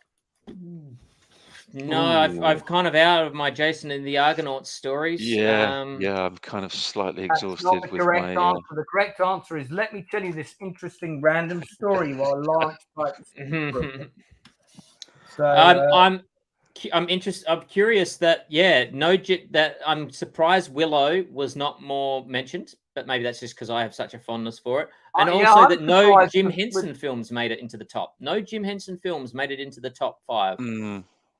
No, I'm quite surprised at that, to be honest with you. I thought that I thought maybe one of you two may have had Dark Crystal in there. No, it was competing. It was competing for a top 5, but it didn't quite make it. That was a near miss for me. Same here. The honourable mentions and everything. Yeah. And I'm surprised Neverending Story 1 didn't get more votes, but anyway, there you go. Yeah, that's a big favourite with a lot of people, especially dog owners. But I'm not surprised it didn't score higher, because it's kind of a fluffy movie, but I don't think it's got great repeat value for people that were older at the time when they saw it. That would be it's one of those films you've got to have seen it in its time to really appreciate it. Third was hang on, tied in second place was Conan and Clash. Well, I nearly got that wrong. And then The Princess Bride was third. Okay, it's 1979. I'm going to the cinema to see Jason and the Argonauts on the big screen for the first time properly. With your double bill. What is the double bill movie that I get to see with it that was actually released that year? 1979. Can anyone in chat guess? It's not a Herbie film, is it? No, funny enough, that did double bill with something. That double billed with something I went 1978, and obviously it's not a good film, so it couldn't be Alien or something. I mean, it's. I personally feel we should do a watch party with it, because it would be hilarious to do. First of all, does it have anything to do with Jason and the Argonauts or that style of film? It's in a similar ballpark. It's more sci-fi, but it's certainly got some wacky elements to it. Is it Battle Beyond the Stars or something like that? Getting Warmer. Okay. Getting Warmer. Sure. It wouldn't be the Buck Rogers in the 25th Century movie, would it? No, Getting Warmer. I remember when that was out. It's not a Battlestar Galactica movie. No, that was also around the same time, slightly later, I think. Sorry, what was our fifth place again? It's not Krull or something. No, equal fifth place was tied was Beastmaster and Time Bandit tied. So, okay, all right. So I'm going to put the winners up here, and then fuck's sake, sorry, just doing that thing where you suddenly type in caps but the wrong way around. You know how that goes. Beastmaster and Time Bandits. Okay. Time Bandits. Is it the Beastmaster or Beastmaster? It's the Beastmaster. Yeah. It's the Beastmaster. All right, cool. So, here is our final list for those people that have been patiently watching. The 5 of you that have remained. Thanks, by the way, for staying with us all. You all. More of these fun streams to come. We're getting more people watching all the time, which is good. So there they are. Let's go to this. I probably could show the trailer for this because I'm not monetized yet. So would that be all right? I don't know. If you're not monetized, does that then mean that this particular stream can't become monetized later. It can count towards my watch hours, so maybe. Now I've gone to the chat and we've got some suggestions, and one person has got the film correct. Oh, yeah, I have to say, well spotted. Dark Star, the black hole. No, wasn't that? It was Italians' answer to Star Wars, the Humanoid. Which Greg Moss, good job. Barbara Bach and Richard Keel clearly had the same agent, because they both got cast in the Spy Who Loved Me, and then they also both got cast in this. Now, at the time when I went to see this as a kid, I thought it was great. It's got lots of action, lots of laser beams, lots of spaceships, lots of stuff getting blown up. That's the video cover that it was released in. That's what I remember seeing in the video store. Yeah, it looks terrible. Terrible cover. And we went down to the video store, and, I was a bit old. I was a teenager, and I was like, oh, yeah, guys, this is great. I saw this with Jason and the Argonauts. It's really good. And we rented it out. And I'm kind of like with sort of like 3 other guys all around sort of 15, 16. And they're like, Lance, what is this shit? It's got classic lines like, oh, those idiots couldn't blow up an old trash can. We'll get them with our intergalactic stellar ray. And dialogue along those lines. Fantastic dialogue. I don't know how they come up with these lines. One of the best scenes in the movie is the R2-D2 ripoff dog does a shit on the corridor, and the guys chasing after it trip up on the poo. Look, the whole movie's on YouTube, and I feel like I've got to show you that clip. So let me find it. I can see they've got a Darth Vader ripoff. I mean, he honestly looks like a different. Oh, I mean, they've got an everyone ripoff. There's a Han Solo ripoff. There's a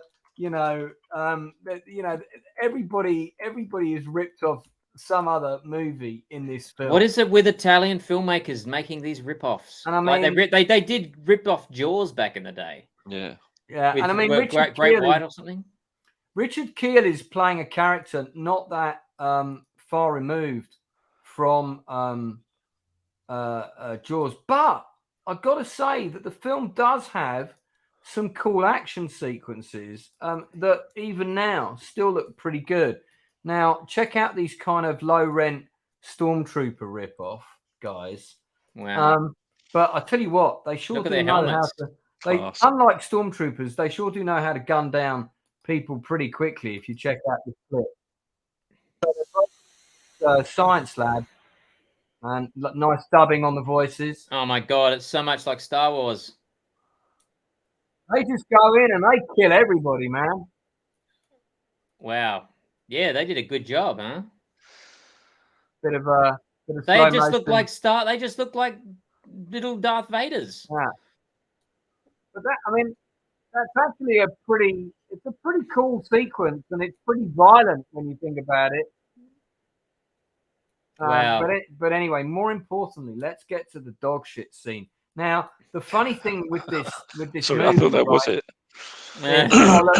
Here's low-rent Darth Vader, and in his BDSM mask. He's got a great dubbing voice. Yeah, that was probably on loan from the director.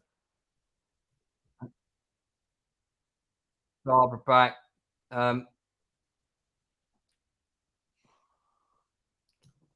Yeah. Wow. Yeah. So I mean, the dialogue's that good. This is the R2-D2 thing. Here, look. Oh my god. So that actually looks a bit like Hugo. If Hugo was if Hugo was a robot, that's what he'd look like. Yeah. Pretty. Oh my god! I don't know where this was filmed, because that's not Italy, is it? That's got to be Spain, right? It looks like Spain. Yeah, over the border. Where they shot the Sergio Leone's stuff.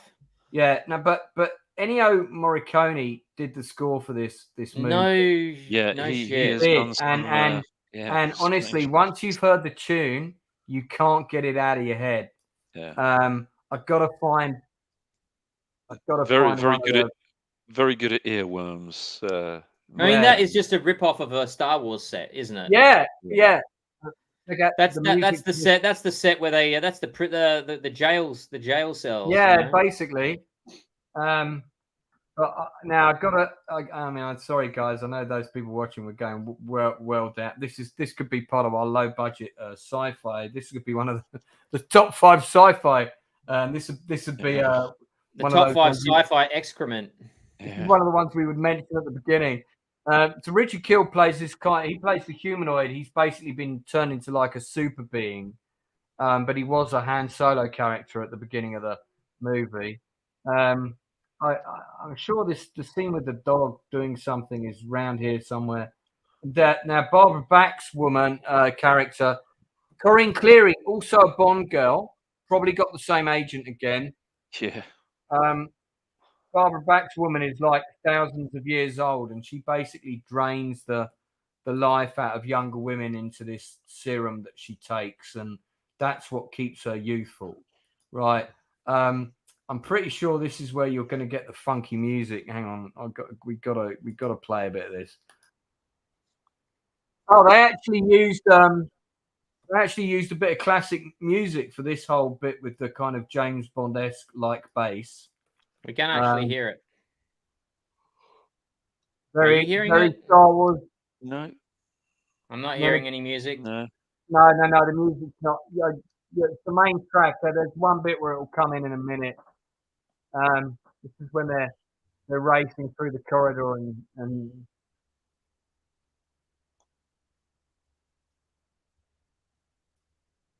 I do like the fact that you get these spark explosions when people get shot. This is like the main hangar base with your Star Wars cruiser ship in it, and she's feeling a bit poorly now because she hasn't got the serum in time.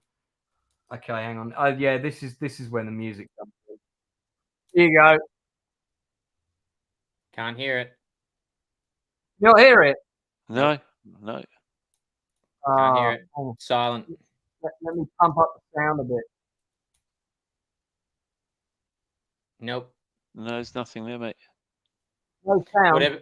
No sound. It's obviously not coming through the system. So. Oh, okay. Well, if you take turn the sound down if you can't hear it. No, I can't hear it. Google Ennio Morricone, the humanoid score. Oh, there he is. He's taking a shit on the floor. There he is. Yeah, there you go. That's the bit I wanted to show you. And he's laughing. Oh my god! And then he laughs because he takes out some bad guys. They do that thing in this battle sequence as well, where they repeat shots. So you know that low budget technique of let's show that same guy getting shot in the same bit of footage again. Oh yeah. I mean, I'd give them some props. They had a good go at doing a big epic sci-fi movie with a lot of big battles in it. You know, with a pretty naff script. Yeah. Well, that was what was happening, wasn't it? After Star Wars, everybody just hit the ground with science fiction. It was just like, let's go, and the results were nothing ever came close. But then there was some commendable result. I think Battlestar Galactica was a worthy try, but it didn't quite make it. Yeah, I did. I recently bought the Blu-ray of the movie of that. Actually. Yeah, I got the full series of Battlestar Galactica, the old one, but I think it really just was a good stepping board for the new one that they did in the 2000s, which was a fantastic series. So yeah, Darth Plato's saying, yeah, it's 3 a.m. over there. It's true, mate, but I'm an acting coach, and most of my clients are in New York and Los Angeles, so I normally go to bed around this time. Yeah, so. And it is nearly midday for me. I have got to go and get on with my working day. So we're gonna wrap up there. Do we have something for next Tuesday before we go? I'm not sure what we decided we were going to do. We've got a few options, but I don't know if we ever decided. I've got a few suggestions here. I mean, we could do another top 5, or we can do a retro review of 2 similar movies. Now, suggestions I've got. I mean, discussions, other discussions. The films of Sam Peckinpah would be good. Oh my god, yes. You'll have to do that one with somebody else, because I haven't seen enough Sam Peckinpah films to really have any. Well, we won't do that next week. We were going to do a Private Ryan Thin Red Line comparison. That's the only ones I've got. I've made artwork for at this this time. I haven't got my piece of paper where we've written down ideas. You were going to do me artwork for a Spartacus thing, which me and Inside Man were going to do. Yeah, I'm still trying to get hold of that actor. I keep ringing him, but I'm not getting any responses. He must be out of the country, I think. No worries. Running Scared and Midnight Run is good. I haven't seen those films yet. I can't help you with that one. I think we might do that after your visit, because I haven't watched my Blu-ray of Midnight Run yet, and I think I'd like to watch that with you. So we're not going to be short of films to watch when you come, that's for sure. No, not at all. But look, let's surprise people with what we come up with. All right, we'll surprise them. Enemy Mine and Space Hunter was another one that was discussed potentially. And then there was Space Hunter, but I have seen Enemy Mine. Yeah. Top 5 Mad Max apocalyptic rip-offs that went straight to video. Yeah, I wouldn't be any good at that. I've only seen Mad Max, so I haven't seen any of the rip-offs. Your top 3: Mad Max 2, Mad Max 3, Mad Max 1. That's it. Something like that. So Darth Plato's doing Gettysburg this week. I might be on that stream on Positive Fandom Network. I did a Glory stream with them, with Aram and Darth. That was great fun. We could do a we could do the Wyatt Earp, Tombstone versus Wyatt Earp. Oh yeah. I've seen both of those recently. Inside Man, have you seen those? Yes, films? I have. Yeah. I haven't seen them for a little while, but let's do that. Let's do that. Yeah, Tombstone versus Wyatt Earp. Yeah. Let's call it. Costner versus Russell. Costner versus Russell. Yep. Costner versus Russell. Yeah, because there's a lot of history between those two projects as well. I know you know a lot about that. Plus, we can get the Google locations up on those again, because we kind of covered those when we did the Yellowstone stream. Do you remember that? Yeah. So I'll get the locations ready. Guys, thanks so much for being on my channel again. That's a mega long stream. We went over 3 hours on this one. David Macy's already saying Tombstone, Wyatt Earp, brilliant. Love the interaction element. Well, you know what? We'll do a vote next week for which is the favorite which is the better film, Wyatt Earp or Tombstone. So join us and vote next week. I know which one's most historically accurate, but which one is the most entertaining? Yeah, that's it. Is the second more important than the first? To be discussed. Everyone, thanks so much for watching. We're nearly at 2,000 subs. Keep spreading the word. I'm going to do a mega stream soon. That might even happen this Saturday. It's definitely going to happen in the next 10 days. I'm probably going to be on a Saturday night or a Sunday, but I think this Saturday I will let you guys know, and you can pop in whenever you want for 20 minutes, 10 minutes, half hour, whatever time you can give. Greg Moss, friend of Matt's, saying great stream. Thanks very much for sticking with us the whole way. So guys, we'll see you again real soon. There's loads of stuff. Loads of stuff. Thank you so much. This is my main focus for the next couple of months, apart from obviously publishing my books. Do check out 1988. It's on Amazon now. If you haven't got a copy, please order it and support the Outcast Creative. But we will see you again real soon. And if you haven't called someone you care about, pick up the phone and give them a ring tomorrow. And with that, we'll see you next Tuesday.